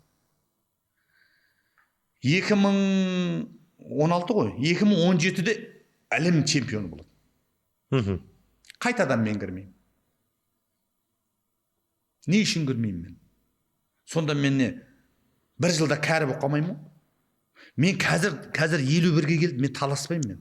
Мен қайнап тұрған кезде сборныйға кірмегенге ішім ашиды. Ал если мен жарамасам, мен айтпас едім. Мен сол кездерде білдім. Мен 150% командаға кіретініме көзім жетіп жүрген. Бірақ сол кезде енді мынау деп біреудің адресін айтпай-ақ қояйын. Сол кезде біраз адамдар жоғарыдағы депутатқа шығып, анаған шығып, мынаған шығып, составқа кірген балдар бар. А мен онда істеген жоқ. И мен айтпаймын да. Алса алды, алмаса қойды. А мен соңғы кезде қапа болғаным қарасай, 13-те кірмеймін, 16-да кіремін да мен гол салам. Бүкіл қазақтың намысына, Ыстықкөлде қаншама ел тұр. 40 мың адам, әнеді стадион тола, ана стадион, дәу стадион, $100 билет сатылған, орын жоқ. Сондай жерде мен салам ғой. Қазақстанның намысына. 7-0 болып тұрған кезде мен салам да бірінші тайм бітеді. Мен сол обидно, ашын. Қазір қарап тұрсам, сонда ашкоға екен да, қазір елдің бәрі андай ғой. Әдемі сөйлейді. Әдемі отчет. Документальны, бәрі документальны, бірақ іс жүзінде жоқ. Мен іс жүзінде істеп тұрмын, бірақ менде документальны жоқ қазір нәрсе. Көрдіңіз ба? Сондайға ішім ауырып, ішім ашиды. Кезінде шаппа, маған қазір керек емес, мен олимпиада қосса да бармаймын. Неге? Нені мен біреудің өзім қайнап тұрған кезде, именно мен, басқа емес. Қазақтың намысына ойнайтын жерде аяқтан шалдықты. Ешкімді атағым да келмейді. Просто мен ол жүрегімде қалды да ол. Жүрегімде қалды. Если мен жаман болсам, если мен ойнамасам, если мен нахаляу жүрген болсам, менде де Құдайға шүкір аға да бар, көке де бар. Айтқызбақ кіргізіп, мен онда істеген жоқ. Өмір онда істеген емеспін. Просто адам ашынады да сондай. Сонда мен ойлаймын да ақ жүрек Таңатаровтың ішіндегі мұң мені одан да екесе көп та. Енді көкпардан мысалға ең жетістігі әлем болды. Олимпиада жоқ. Азияны алдық. Әлемге ойнамадым. Енді өрді қарап тұрсам, өрді әлемді алып, пәленбай мынаяқтан ақша екен ғой. Мен мысалға қазір Әулиеатадан 115 мың, 200 мың патолог алам. Ал әлем чемпиондарын білесің ба? Менен екесі жоғары. Соған екен да бұл бар соған. Көрдіңіз ба? Әлем чемпиондарының айлығы жоғары болады. Мен 10 дүркін түгіл, 15 дүркін Қазақстан алсам, ол уже. Сонда қарап тұрсам, мен ондайды ойланбаған бұл. Біз только баспен су көкпар, салу, шабу, бірақ мынаяқты ойланбаған екен бізді. Ал если мен лапылдап жаңағыда деп мен шындықты айтам. Шындықты айтқаннан кейін кімге шындық жағады? Ешкімге керек емес шындық. Мен өткенде көктемде чемпионат жастар арасында жарыс болды, мені шақырды. Қазақстаннан Жұлдыз аға келіңіз, судья болыңыз, Қазақстанның мына көкпарын көтерейік деп бір жігіттер звондады сол неде қауымдастықтан. Осындай келесіз ба деді, судья болуға деді. Енді шақырса барам деді. Сөйтіп судьяға шақырды, Алматыда болды, бардым. Барып енді ертең ертең күні сұхбатты көреді ғой. Сол жерге барып отырып, Ақтөбе облысының команда жетекшісі келді. Жұлдызхан аға, қалайсыз анау мынау дейді. Жақсы дедім. Осы Ақтөбе үшін кеттім мен. Ақтөбе облыс үшін мен ерекстім жоғарыдағылармен. Жұлдызхан аға 2000 километр жер жүріп келдік, 2 атымыз өлді жолда дейді. Мандатка судейский болып жатыр, әлі жарыс болмаған. Судья болып жатыр, жеребе болайын деп жатыр. Кіммен кім ойнайтын? Әлі жеребе тартылмаған, ойналмаған, әлі команда ойналмаған. Келді де Жұлдызхан аға, 2 атымыз өліп қалды. Сіз өш жерде екенсіз ғой. Алматыдан 2 ат тауып тұрмын. 2 ат қоссам бола ма деді. Болса болады ғой. Қос шаптыр. Әлі ойын болған жоқ. Сөйтіп жаңағы ақ көңіл маған келді, мен бір бәле шешеді. Мен судьям ғой, сөйтіп әнеде нелер тұр. Ой деді да сөйтті де сол Ақтөбе командасының 2 ат қостырмай қойды. Өліп қалған жол 2000 километрден келгенде 2 ат өліп қалған. Ол 10 атпен ойнау керек. 10 аттың тағы 2 аты жол көтере алмай ойынға шыққан жоқ. 8 атпен ойнады. 8 атпен ойнағаннан тағы бір ойыннан кейін тағы бір ат жарамай қалса, составта 6 ат болса ойыннан шеттетіледі. Алды да команда шеттетілді. Сондағы мен айтқанымда оларға, бұл бір қарыз жеріп атқан облыс емес. 10-ші орын алмаған командада жібересіңдер не қылады? Жаңа судьялар, жаңа нелер бар ғой, жаңа документ не қылатындар. Соларға айттым да. Ода тұрған не бар десем, зая не қағаз жүзінде осындай, осы қағазды кім жазды дедім мен. Мысалға сен сол жерде главный төрағасың. Мен айттым, сен кім жазды өзі? Мына правилада бар. Ат өліп қалса, ат қоспауға деген правила бар ма дедім. Жоқ дейді. Кім жазды бұны? Сол жерде сұрадым, мен мынау деп айттым. Біраздан сұрадым, мен көкпардың саласында жүрген главный судья бар, анау бар, мынау бар, бәрінен сұрадым. Кім жазды мынаны? Сонда біздің не 2 атқа тұрған не бар? Ондай наоборот өсіп, өнемай жатқан командаға 13 ат қосып өсең де болады. 14 атпен шапсын. 13 орын алмаған командада. Вот мысалға Әулие-Ата болса мейлі, ой дұрыс болды, бір аты жарамай қапты, 11 атпен шабатын болыпты деп, или болмаса құлагер, 1 мен 2-де жүрген командалар болса, онда жалып жасауға болады. Ал оған ешкім претензия да қойып отқан жоқ. Сенің ат қостың, ол ойынның алдында болады ғой, жол көтере алмай қалды. Соны мен айтам деп, келесі жарыстарға шақырмай қойды. Мен айттым, одан ар дедім. Судья деген бір авторитет емес қой. Мен осы 2 рет бардым осы судейскийге. 2011 жылы Алматыға бардым. Алматы облысы менен құлагер ойнады. Сол жерде судить еттім. Жеңілген команда, есіңізде болсын, жеңілген команда судьяға рахмет айтып қолын алған өмірде болмаған мен сөйтті ғой. Жеңілген команда келіп қолымды алды. Рахмет, братан, сізге таза қылды. Жеңген команда маған қапа. 5-0 болып жеңген команда маған қапа. 5-0 болып жеңілген команда судьяның кеп қолына батыр. Ал қалай түсінесің ол?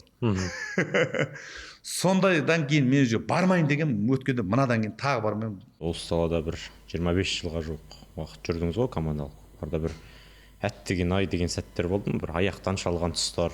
Енді аяқтан шалған дегенге келсем, шалса мені шалсын. Мені өте көп аяғымнан шалды.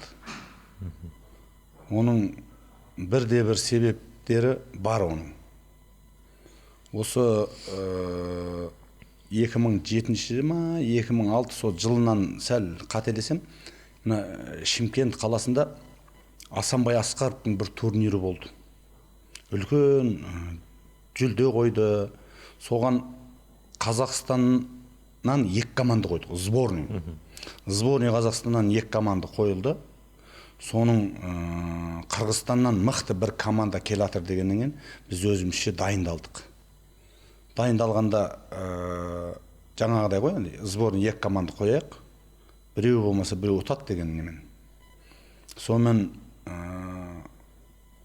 тура бір 20 бала ғой, ол кезде 10-10-нан 20 бала составта 20 бала. Бір командада қазір 12 ғой. Сол 20 баланы тура соңғы бір ойынның алдында бір 3 күн қалған кезде бізді бөлді. Бірінші состав, екінші состав. Енді өзің ойланасың ғой, сборный 1, сборный 2. Кімнің де болса ойы болады, сборный 1-ге кірсек деген. Енді барып, жаңағыдай тренерлер, жетекшілер бөлді. Сөйтіп 1-ге кетті. 1-ді толтырды, қалғаның бәрі 2 боласыңдар деді. Сөйтіп шығып, 2-дегі балдар, енді бәріміз сол 1-ге тренировка жасап, 1-ге жүрдік. Соған жаңағыдай ойнайтын болдық. 2 күн қалған кезде осы жерде ипподромда тренировка жасайтын болдық. Кәдімгі тренировка, кәдімгі ойын құсатып ойнайтын болдық. Сөйттік та, ол кезде енді Аллаға шүкір деп айтайын, лазермен қылышымыздан қан тамып тұрған кез, мен 2-ге жаздым. 2-ге мен кеттім. 2-де біраз балдар болды енді. Ақылып Ғалымжан деген марқұм әулиетаның балдары болды. Одан кейін Алматыда қазір Қайыржан Сүлейменов деген бала бар біздің 2-де. Жаңа Елдос Лебалдиев деген қазір Алматы облысының клубтың директоры. Олар жас балдар ғой да бізден. Сонымен 1-ге енді, как всегда, қаймақтар кетеді ғой. 1-ді қарадық. Сонымен 1-ге де енді қаймақтар кетті. Сонымен бопты деп ойнадық енді. Тренировка. Біріншіні 4-0 қылдық. Тренировкада. Сонымен сол күйі қалдық. Енді один бөледі ғой енді. Енді әр командада один-1-ді бөледі. Мен 2-ге кеткем лазермен. Біріншіге Бақтыбай Шырынқұлов деген өзіміздің ініміз бар. Сол Ғани Ахметбаев деген облыстың директорының буырлаты бар еді. Сол буырлатпен ол неге кетті? 1-ге кетті. Енді мен енді сопернигім всегда 1-ге шыққан кезде қарайсың ғой. Любой командадан соперникке ат келеді. Менің сопернигім Бақтыбай менен буырлат. Сол тренировкада жаңа Бақтыбайдан қайта-қайта ап қоям, апарып салам, қазан. Сөйтіп енді жарыс болатын болды. Кәдімгі жарыс болып, жеребеден қырғыз мықты болып келді. Шатқал Жолдасов деген ынтымақта келді. Как всегда, Қырғыз Республикасының қазіргі действующий, қазіргі заманда 5-6 дүркін республиканың кубогын алып жүрген команда. Соның жетекшісі әкелді. Сөйтіп Қырғызбен түстік біз 2-ні. Бір жаңағыда Моңғол, Қытай, сондай командалар кеп атқан, Россия дейді. Олар солармен түсті, біз Қырғыз и тағы бір-екі команда болды. Международный жарыс болды. Асанбай Асқаров үлкен, жүлдесі үлкен болды. Сонымен жаңағы Қырғызбен алдық та, Қырғызды біз сборный 2 6-да 1 ма, 5-те 0 ма, точносын білмеймін, ірі есеппен жеңдік. 4-5 гол артығымен жеңдік. Сөйтіп, кейін біз шықтық бір боп, мына подгруппадан. Екінші ынтымақ шықты. А мынаяқтан сборный Қазақстан 1-менен и басқа команда шықты. Сөйттік та 1-мен 1 ойнап, 2-мен 2 ойнап, короче, Қырғызбенен мынаяқтың сборный Қазақстан ойнайтын болды. Сөйтті де сборный Қазақстан ойнап, 8-де 6 боп па, Қырғызды жорға жеңді мына бірінші. Әрең дегенде жеңді. Сол көздегі мынау әлі бар ғой. Шатқал Жолдасовтың айтқан сөзін естібем де біздің жоғарыдағы басшыларға.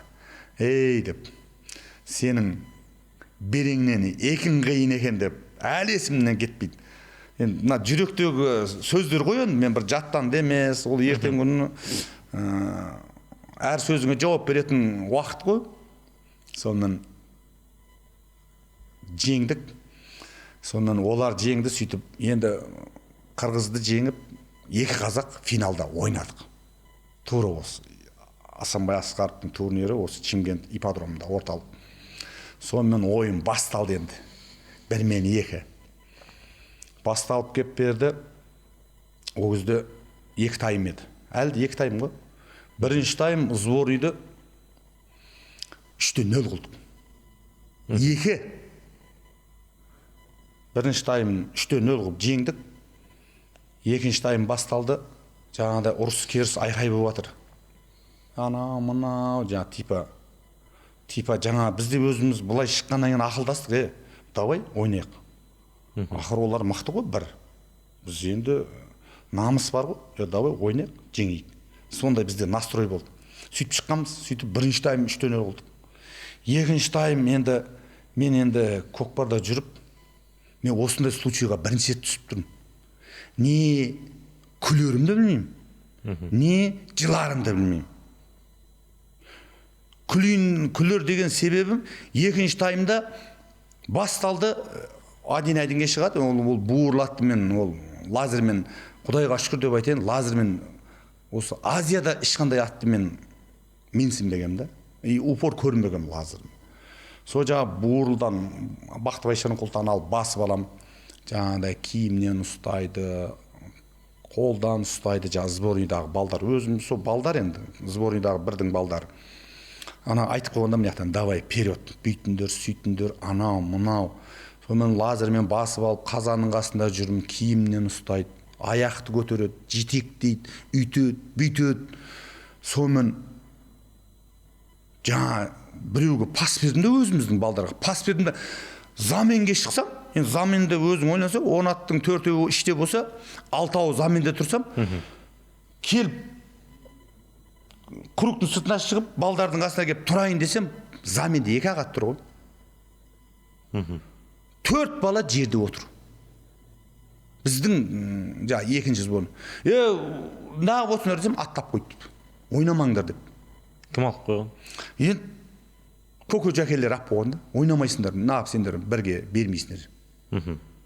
Сонымен намыстанып, жаңағы біздің өзіміздің команда жетекшіміз бар еді. Еркебұлан деген, Мырзабаев Еркебұлан деген біздің команда, біздің екінші составтың жетекшісі. Мен айттым, не болды дедім. Мен жасым үлкен. Мен сол шауып жүрген кезде, мына Еркебай Омарбеков бар. Еркебай Омарбеков. Одан кейін мен жасым үлкен. Мен шындықты айтуым керек. Мен айттым, жеңетін қырғыз деп жүрдіңдер, қырғызды жеңдік. Давай таза ойнайық. Мықты жеңсін. Мықты деп өңкей қаймақтарды қойдыңдар ғой бірге. Не ол үйді? Мықты жеңіп алсын деп. Сөйтіп Еркебұлан айтып едім, Еркебұлан ойнай. Қалай ойнайсың? Сонымен жаңағы алтатпен ойнап шықтық қой. Ана сол үй отырды. Жігіттер. Олар өздері біледі, ертең осы 2007 жылғы жігіттердің бәрі біледі. Қазіргі жастар білмесе білмер. 20 жігіт қой өрді, бірақ жігіт емес. Сонымен қапа боп, мейл жеңсеңіз сонда бір 3-5 боп па жеңді. Жеңгенде не болды ал? Поляда 2 ат өлді. Зорығып.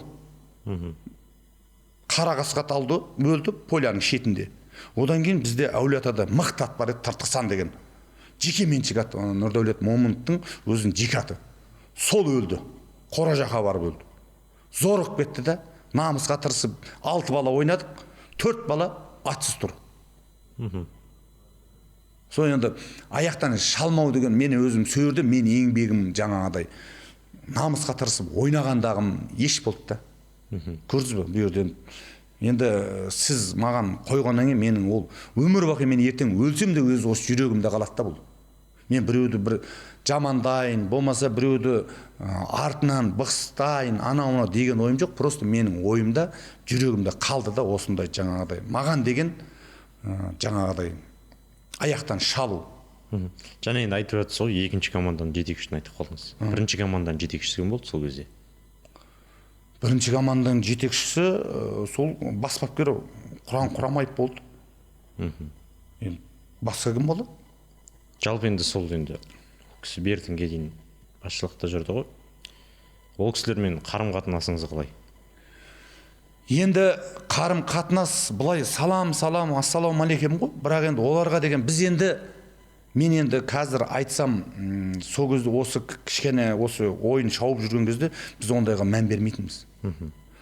Осы мән беріп, бір судьяға барып сөйлеу, судьяға барып не қылу, жоғарыға сөйлесу жоқ. Біздің тірлік командада ойнау, өзің жұмысыңды істеу бол.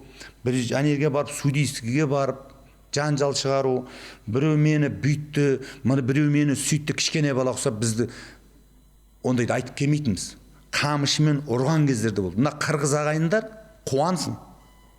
Қырғыздың алдында сол маған істелген. Мен оны ашық айта аламын. Мынау Таразда бір жарыс болды. Қандай жарыс екен білмеймін. Қырғыз республиканың сборные келді. Соның алдында ма, соның алдында или содан кейін. Ары кетсе бір-екі бұрын қатты жарыстар көп болатын. Әулиеата болып шықтық. Сборный Қазақстан 1, Әулиеата 2. Әулиеата болып шықтық. Сонда да жаңағыдай қырғыздың сборный Барпиев Нұрлан, Қуанышбек Изабаев, Чағылған деп қояды, Ермек Шекейтіп, Юндусбек, лазерді шығарған Рассветтің командасы.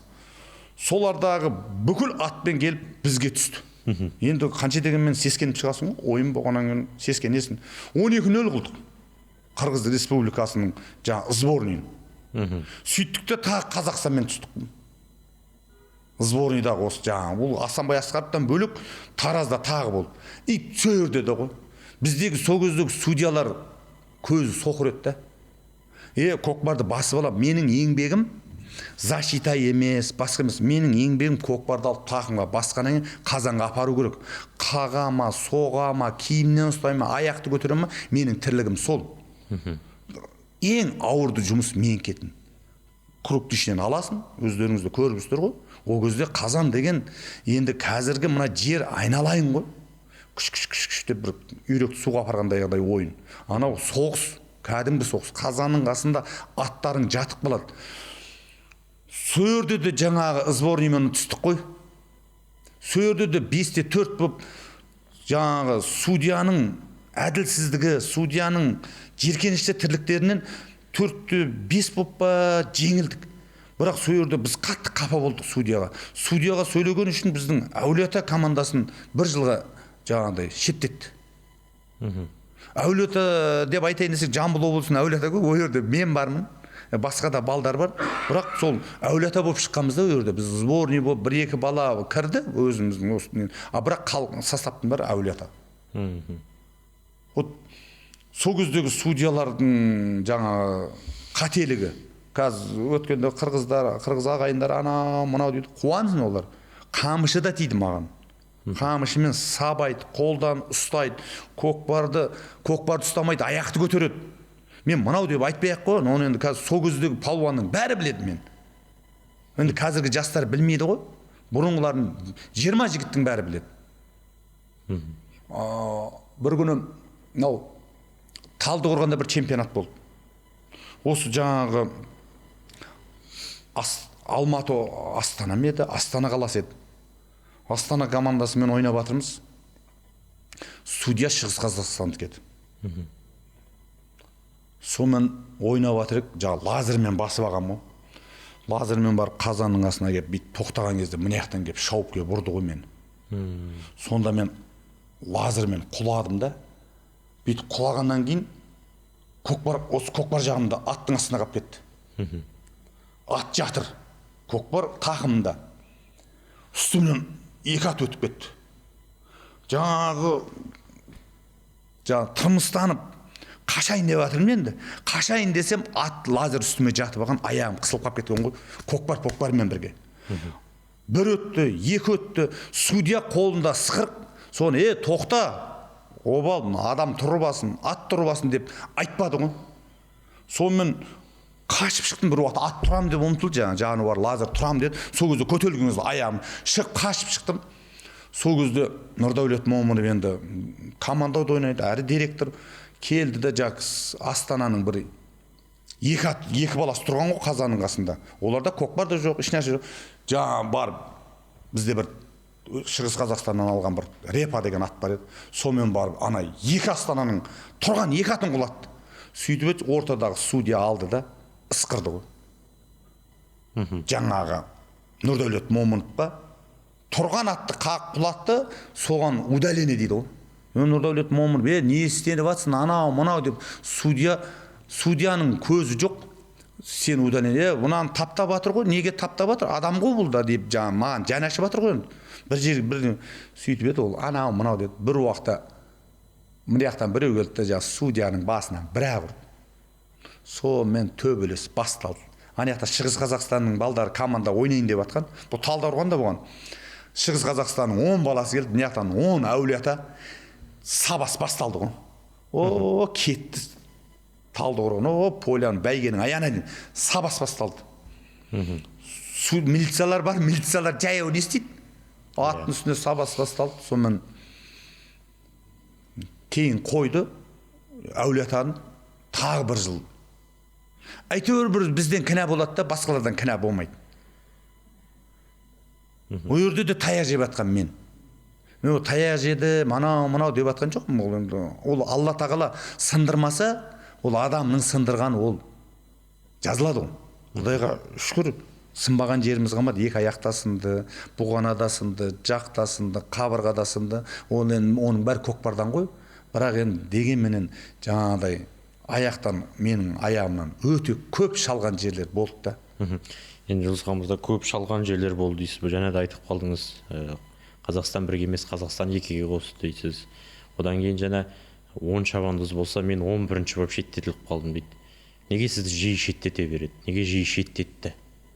Енді, если мен, анау не дейді, ортада әйтеуір, тиме жаным, тиме деп жүрсем, мен жүре берерім. Мен командада, осы әулие-атада 10 шабандоздың 3 болса, 3-дің бірінші мен. Әулие-ата командасында 10 палуан бар ма? 10-нан болмаса да 3-нің бір едім. 3-нің бір болғаннан кейін, ол уже сен әшейін бір 11-ші, 12-ші, или бір ілмей, бір баспай жүрсең, ол саған ешкім тимейді. Бұл өзі бір көзге түсіп жүрген адамға тиеді екен ғой. Бір ілмесең, болмаса тартпасаң, құр атпен қағып жүрсең, саған ешкім тимейді. Ешкім не қылмайды. Сол аяқтан шалу, сол ойбай деп жаңағыдай не дарады, былай. Мен шындықты айтам. Мен өзім жасым үлкен. Менен кіші, мысалға қазір менен кішілер сол көздердегі мысалға шауып тұрған, сборныйға шауып тұрған Әбдіхалық Қиянтаев, Ақылбай Манкеев, Бақтыбай Шырынқұлов, осы облыстан, Темірхан Айтбаев, мысалға, осылардың бәрі сөйерде жүрді ғой, солардың бәрі білет. Если мен жалған айтып отырсам, мысалға, сборныйда неше жыл жүрді, мысалға, Еркебай Омарбек, бәрі білет. Бірақ енді олардан ертең күні оны сұрасаң, олар айтам, айтпаймын. Просто мен енді өзіңіз сұрақ қойғаннан кейін, мен соған жауап беріп жатырмын да, менің өзімнің, бұл личный өзімнің өмір баяным. Бүгінгі командалық көкпарға не жетіспейді? Енді өйерде көп жұмыс. Бізде енді сөзге жақсымыз ғой. Қазақта айтады, шымшық сойса да қасап сойсын дейді. Айтады, шымшық сойса да қасап сойсын дейді.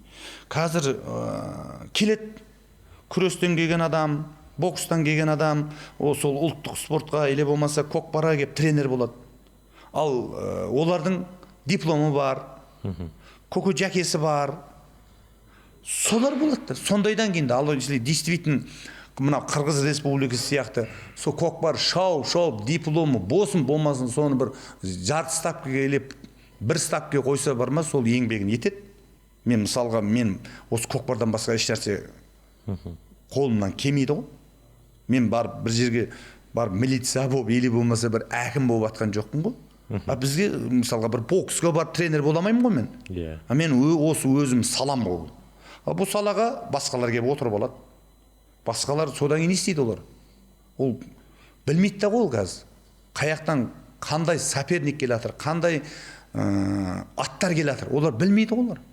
палуандармен жаңағы шауып жүрген кеше ғана шыққан балдармен ақылдасады. Сол жағы короче әркімнің өзінің маманы отыру керек қой. Бізде осы жаман да. Мен мысалға менің бір жоғарыда ағам болса, министр МВД болса, мен неге Шымкент облысының бір районның начальник милициясы или болмаса бастығы болмаймын? Болам мен обязательно. Сол сияқты нәрсе де. Или болмаса бір жаңағыдай главврач болып отыра берем бір ауданға. Дипломым бар, көкем аяқта отыр. Тура сондайда көкпардың да өзінің жаңағыдай маманын қою керек та. Енді жаңа айтып отырсыз ғой, шымшық сойса да қасапшы сойсын, көкпардың өз маманын қою керек дейді. Сіздің ойыңызша, көкпардың басы қасында, көкпардың басшылығында кімдер болуы керек? Көп қой, ол жерде бізден қазір ақылдасып сұрамайды ғой қазір. Әкеп қойып жатыр, болып жатыр, бұрыннан келіп жатқан нәрсе ғой. Оны мынаны қойсын деп енді айта алмаймын оны. Кімнің жаңа министерствода танысы бар, солар болып жатыр ғой. Анау болады, мынау болады. Бірақ енді көкпардың ақсап жатқаннан кейін ойлаймын да, сол көкпардың саласында соның майын ішіп, не дейді, сондайын істеген адам болса деймін да. Вот диплом болсын, болмасын. Диплом деген не ол? Диплом деген сатып аласың. Дипломмен ол тірлік болмайды ғой. Уже болған шығар, уже дипломмен отырып алып, отыра бердім. Менде диплом бар, бірақ жаңағы әйтеуір бір кінә тағылады да. Мен өзім боғым да келмейді, сөзін ашығын деші. Мен ұсынады, мен боғым келмейді, маған вообще керек емес. Көп, шикілік көп, шындық көп өрді, шындық жоқ. Шындық бар, бірақ жоқ. Вот сол жағына қарным ашады мен. Неге осы жаңағы қырғыз еліне барып, қырғызбенен қарым қатынас болып, қырғызбен барып ойнап, жеңіп тұрсын қырғыз елінде. Бізде былай қарапсаңыз көкпар дамытамыз дейді. Бізде стадионда адам жоқ. Қырғыз республикасына барсаң, билетпен кіресің 1000 теңгемен. Финалда 1000 теңгемен адам көреді. Бізде Әулие-Ата менен құлагер ойнап жатса, бір басқа облыстардан командалар отырады. Әр жерде бір тауыққа жем шашқандай. Неде 10 адам, неде 5 адам, неде 5 адам, қалғандар көрмейді де жүр. Кімнің жеңетінін де біледі, кімнің жеңілетінін де біледі. Адам жоқ. Ал соны жаңағыдай қызықтырып, честный қылып ойнатса бар ма? Адам келеді. Оя қырғызда билетпен кіреді. Бізде билет түгел әшейін келмейді. Вот сол жағы да бар да, қызықтыру керек. Одан кейін призовой мықты болу керек. Призовой көп болу керек. Қазір барлық нәрсе мысалға жаппай көкпарда призовой көп, жаппай көкпарға кетіп қалған. Мен өткенде бір-екі жерде сұхбат бергенде, осы жерде қазір енді жаппай көкпарда номер 1 палуандар бар. Осы Жұлдызхан, легенда десе, ой, айтады дейді. Шаңғышқылық ғалым деген жігіт бар қазір, номер 1.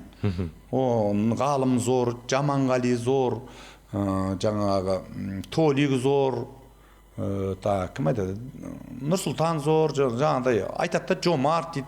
Әңгіме жоқ олардың да. Бірақ олар осы жігіттерді, мен атаған жігіттерді мысалға команда шапқан емес. Бір әшейін ауданға шаппаған. Көрдің бе? Мен айтамын да, мен олармен таласамайым. Олар қазір дәліне время мықты болып тұрған балдар, мен олармен таласамайым. Олармен таласқым да келмейді.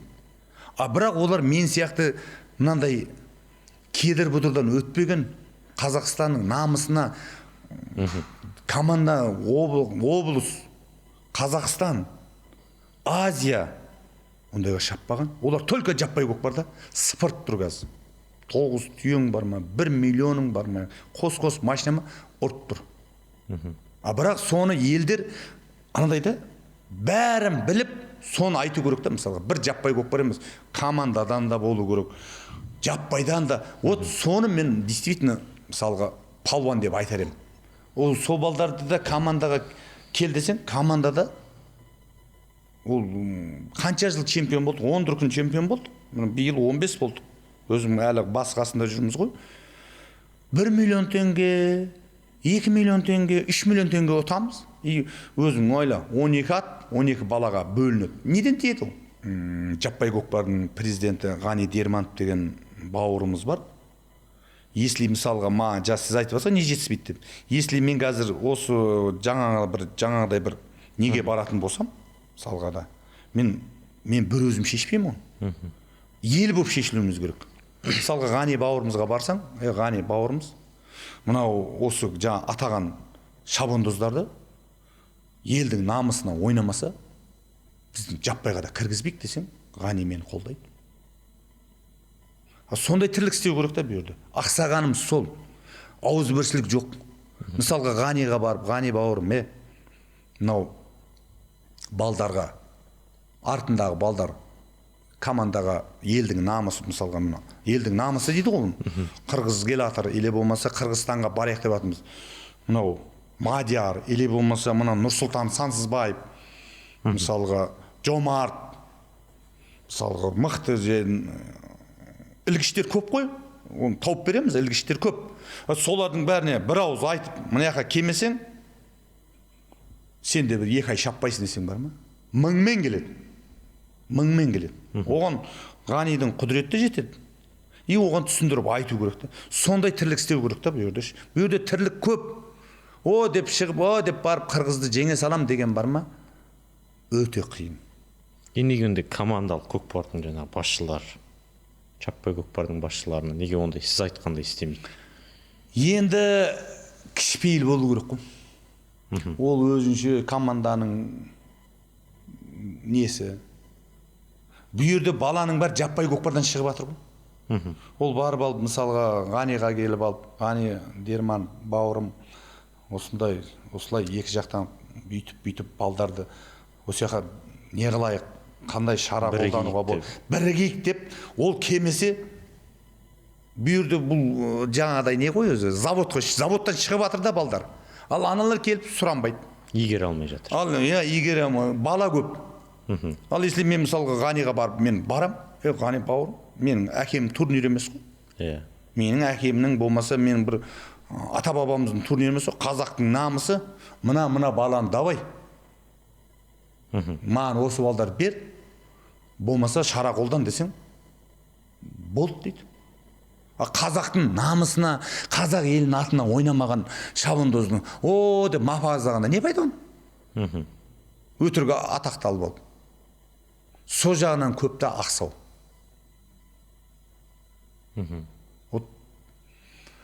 Көп қой айта беретін болсаң, қазір бәрі әдемі сөйлейді. Әдемі отчет береді. Бірақ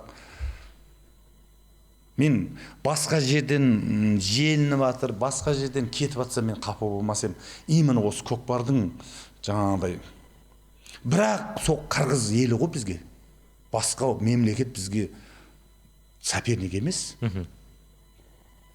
Өзбекстан болсын, Моңғол болсын, Қытай болсын, Россия болсын, олар бізге соперник емес. Оларға бізге соперник болу үшін бір 10-15 жыл керек. Енді Жұлдызхан мырза, командалық көкпар ілгерілеу үшін алға қарай неше жыл уақыт керек? Енді ол отырғандар айтсын. Мен қазір бәрін айтып қойсам, мен айтқанымды істей бер, менде бар идеялар. Бірақ мен айтпаймын. Енді мына көшпенділер ойынын айттық қой, жаңағы айтайықшы. Бір қазақ пен қырғыздың арасында, мына біздің қазақтан өзбекке ұтылғаны бар. Оны өткенде бір голосовойларда шықты ғой. Сіз естіп жатқан шығарсыз шет жағасын. Иә. Бұған не дейсіз енді? Қаншалықты дұрыс бұл? Енді мен сізге бір-ақ нәрсе айтайын. Енді өтетін нәрсе өтті, кететін нәрсе кетті. Оны қазір айтсаң, анау, мынау дейді.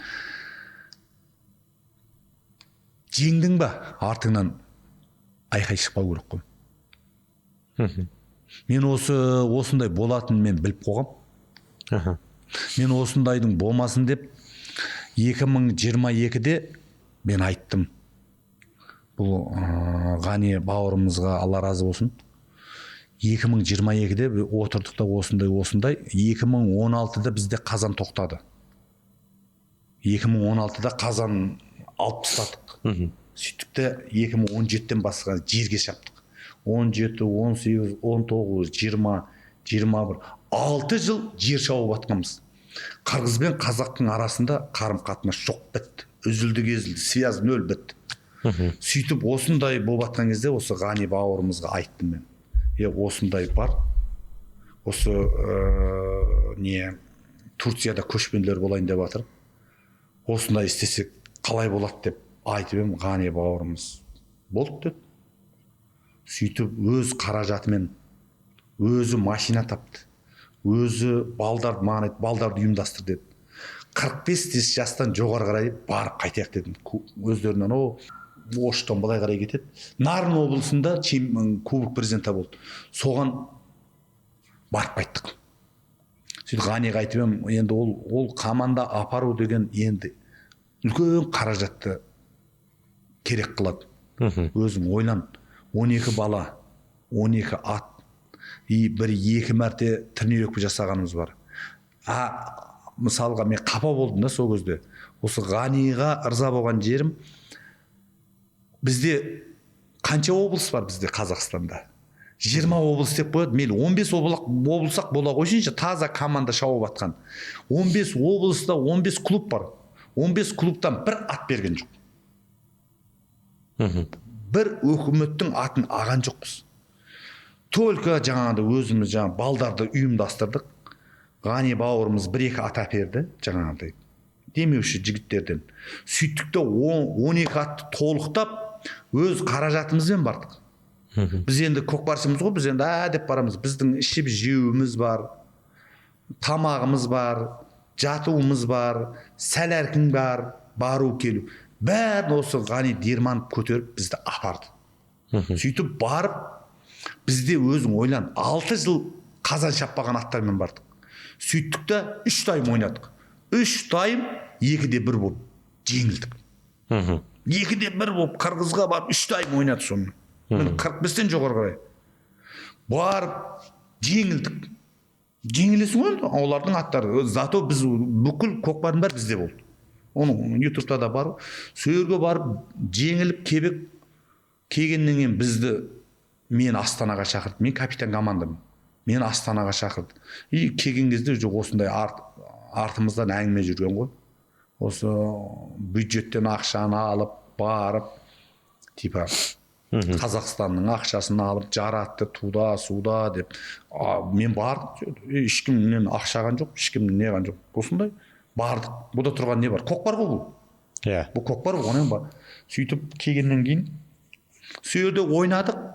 Қырғыз бауырлар күтті. 1 жыл сойып күтті. Әр қырғыздарда өзінің салтында мынандай бар. Ілегенмен қамырдан бұрын дәу 2 жіліктен береді бір тәрелкеге. Сонда өзің ойлан, 20 кісіге 1 жыл сойып берді. Соны жеп, ырза боп келіп, қалай бұяқа келсек, сөйтіп сөйерде қырғыз бауырлар айтты. Сіздер бізге келдіңіздер деді, 45 болып деді. Біз сіздерге деді, 20 күннен кейін 2 команда болып барамыз деді. 40-тан 45-ке дейін, 45-тен 50-ге дейін. 2 команда келеміз деді. Сөйтіп Ғани айтты, келіңдер деді. Сөйтті де Жамбыл облысы, мысалға мынау, Жамбыл облысының ипподромына Қырғыздан 2 команда келді. 40-45, 45-50. Келді, біз жерге ойнадық. Сөйттік те біз 4-0 қылдық, 45-тер кешегі барып 2-1 болып жеңілгенде 4-0 қайтардық.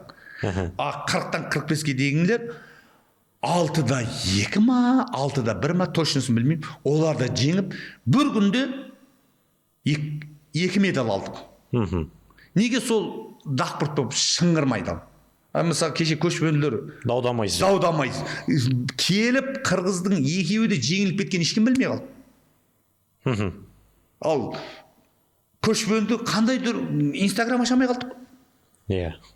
Енді ол жерде шыншыл болса, шын болса, ондай даудамай болмас еді деген ойда. Мен біреу жеңіл, оны мен ішімде тұрады, оны айтпай ақ та қоян. Бірақ жеңдің ба, таза жеңген адамды артынан дау жүрмейді, сөз де жүрмейді. Мысалға мен Қырғызды айтып отырмын, екеуі келіп жеңіліп кетті. Кім білді ал? Бізде жеңілген кезде ел шулайды да, жеңсең ешкім марапат та болмайды. Бір күнде 2-6 медаль алды, рахмет айтқан жоқ. Ал енді Қырғызға барып жеңіліп, Қазақстанға келген кезде неге осы Ғани менен мен шақырып алып, міне еңбектеріңе рахмет, бір күнде 2 медаль алып бердіңдер деп. Если шыншыл болса, жаңа сөйлейтіндер сөйлей алмай да қалды. Кейін мысалы көшпенділер өтті алып. вот сондай жағына жының келеді да. Көрдіңіз ба? Шындық қайда? Енді 24 жылда айтып қалдыңыз ғой. Жалпы көзқарасыңыз, төрешілерге көзқарасыңыз қалай сол кездегі төрелік еткен? Әділ болды ма төрелік? Ол жерде әділ болған жоқ қой. Қатты қапа болатындай дәреже болды. Қатты қапа болатындай дәреже болды. Енді қырғыздардың өкпесі орынды. Анау деп, мынау деп, ертең күн мен енді қазір действительно таза жеңді ойбай дейтін болсам, мен уже осы салада жүрмін ғой көкпарда. Дәл если мейлі қырғызға емес, осы бұрмашылықты кезінде бізге істеген әбден. Қырғызы ағайындар қуансын. Осыны бізге істеген. Осы әулет аға істеген. Әулет аға істеген. Бұл жеңіс деген қалай мен түсінбеймін. Мен лишний мен бар ма? Мен деп айтайын. Әулет ата болып қырғызды жеңгеніміз 2008 жылы. Ыстықкөлдің төрінде мына Қамшы Көлбаевтың әкесіне турнир беріп, сол жерде 20 Қырғыз Республикасының командасын ішінен біз әулет ата болып барып, бірінші орын алып қайттық. Сборный Қазақстан жоқ.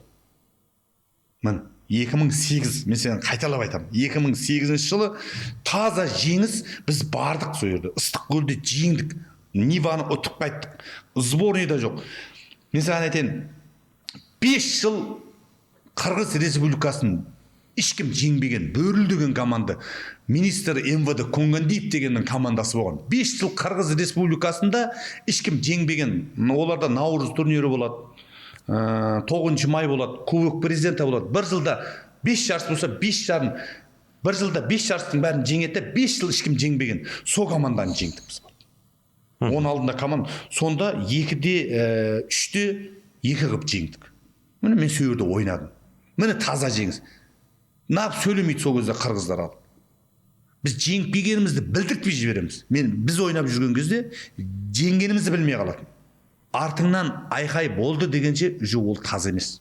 Жосқа мырза, соңғы бір сұрақ болсын. Биылғы жыл көшпенділер ойыны Қырғызстанда өтеді. Болжамыңыз қандай? Болжам қиын. Мен пәлен деп айта алмаймын.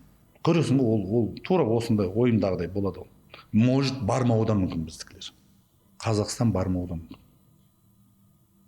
Енді оны жоғарыдағылар шешеді ғой. Барса да кешегі балдар бармайды. Мен осы қырғыз ағайындардың намысшылдығына ырза боламын да. Біреуді ұру немес намыс болып мысалға осын бізде мынандай ой қырғызға барсаң жаңағыдай ұрады, бүйтеді, сөйтеді деген әңгімелер бізде көп та. Ұрмайды қырғыз. Қырғызға барсаң ертең олар міне қырғыздың ойыны деп доказать етіп беру үшін өткенде анау бір сөздер жүрді ғой. Сондайды істей алмай қалды да олар. Мә саған деп пәленшеде түгенше қылып жеңгісі келді да, олардың тірлігі іске аспай кетті да. Сөйтіп мына жақтан басқасы сезіп берді да. Жаңағыдай сөзбен. Көрдің бе? Олардың бізге қазақ шықса, біз қазаққа ойының не екенін көрсетеміз деген оларда ой болды да. Бірақ олардың ойы іске аспай қалды. Жолдан мынандай болып қалды да. Олардың ойына біздікілер басқаша прием істей жіберді да. Көрдің бе? Әулие атада жүрсіз ғой. Жігіттер, ұлттық құраманың жігіттері бар. Көшпенділер ойындарына дайындалып жатқан жоқ па? Жоқ, қазір ешкім дайындалып жатқан жоқ па? Мынандай ғой, қазақта айтады, аш жерде керек дейді. Бұл көшпенділерге өткенде көшпенділерден кейін қатты дайындалу керек. Мені біреулер ұсынды жаңағыдай, осындай тренер болсаңызшы, Қазақстанға бір бәле, шірбәле, анау мынау деп айтылды. Біреулер айтты, қоямыз, анау. Мен айттым, маған керек емес дедім. Мені қойса, мысалға Ербол мырза болсын, сол әкеп мені деп қаққан қазықтай қойса, ол тірлік істейді. Мен анау мынау қойғанға мен барып істесем, ертең қазір район, облыс, әр облыстың клубтары мені тыңламайды. Мені менсінбейді олар.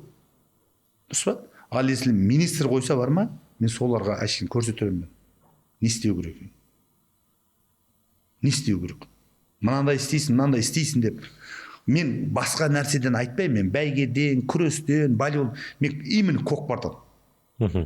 Менің сол арманым айтып жатқаным сол, барып тура осылай анау стадионда Ыстықкөлдің отыратын, ел отыратын жерде отырып, бүйтіп қойып отырғым келеді. Балдардың сол жерде ойнап, кәдімгідей ашық жарқын от души ойнаған көргім келеді. Күбіжіктемей, қорқып, бүйтіп барып ойнаған мен көргім келіп тұрған жоқ сөзін ашығын. Құдайға шүкір деп айтайын, қырғыз елінде абыройымыз да бар, сыйымыз да бар.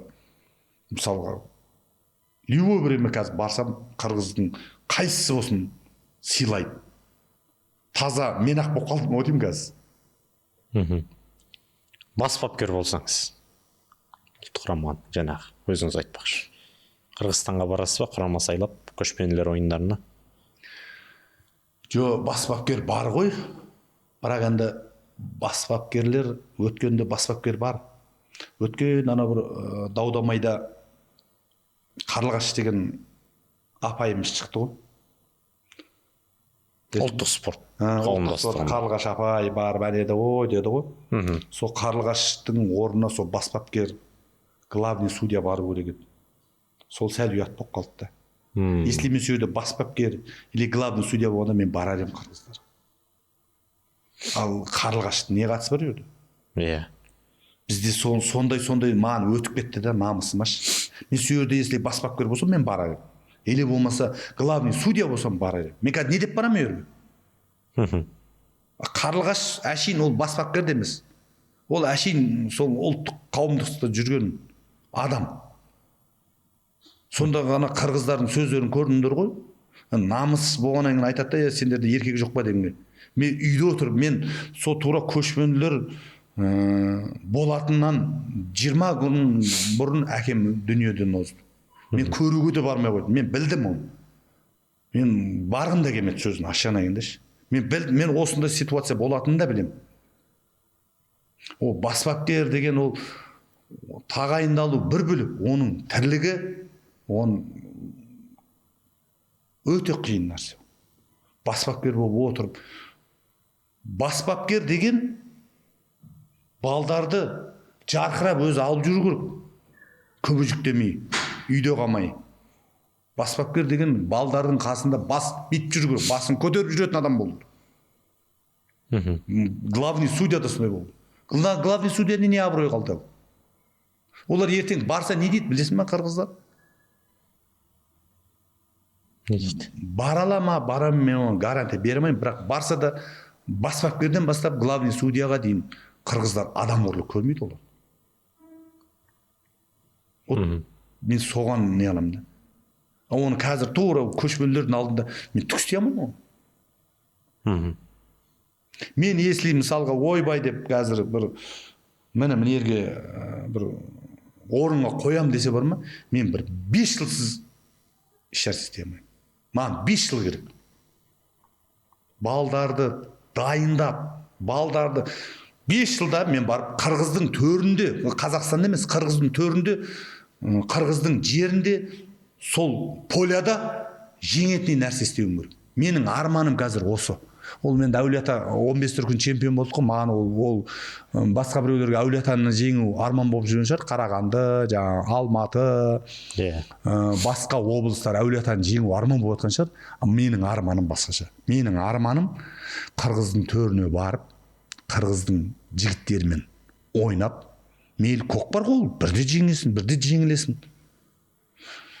Сол 5 жылдан кейін сондай результат істегім келеді да. Бірақ оған біз түк істей алмаймыз. Ол үшін жоғарыдан адам сайлау керек та.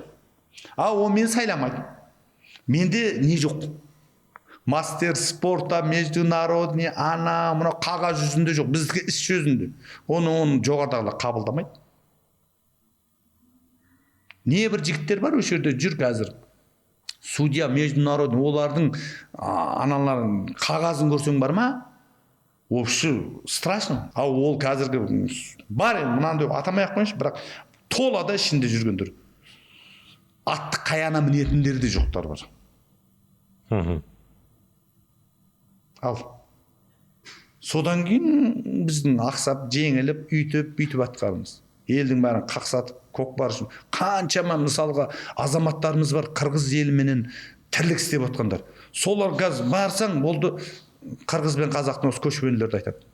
Қанша мысалға жаздың күнінде Ыстықкөлге барып демалып қайттық. Жаңағы бала шағамен. Отырған қырғыздар сол көкпар жайлы айтады. Көкпаршымын деп айтпаймыз қазір қырғызға барсақ. Кімсің десе, бизнесмен, болмаса бір пойыз айдаймыз, самолет айдаймыз деп қашамыз енді. Сондай болды, басқа вариант жоқ. Енді біздің сұхбаттасқанымызға бір сағаттан аса уақыт болыпты. Сұхбат бергеніңізге рахмет. Сау болыңыз. Рахмет. Құрметті көрермен, біздің Дала додасы жобасына сұхбат берген Азияның 2 дүркін, Қазақстанның 10 дүркін чемпионы Жұлдызхан Тайырбек болды. Келесі кімнен жазу керек? Пікір жазып, лайк басып, арнаға тіркеле отырыңыздар.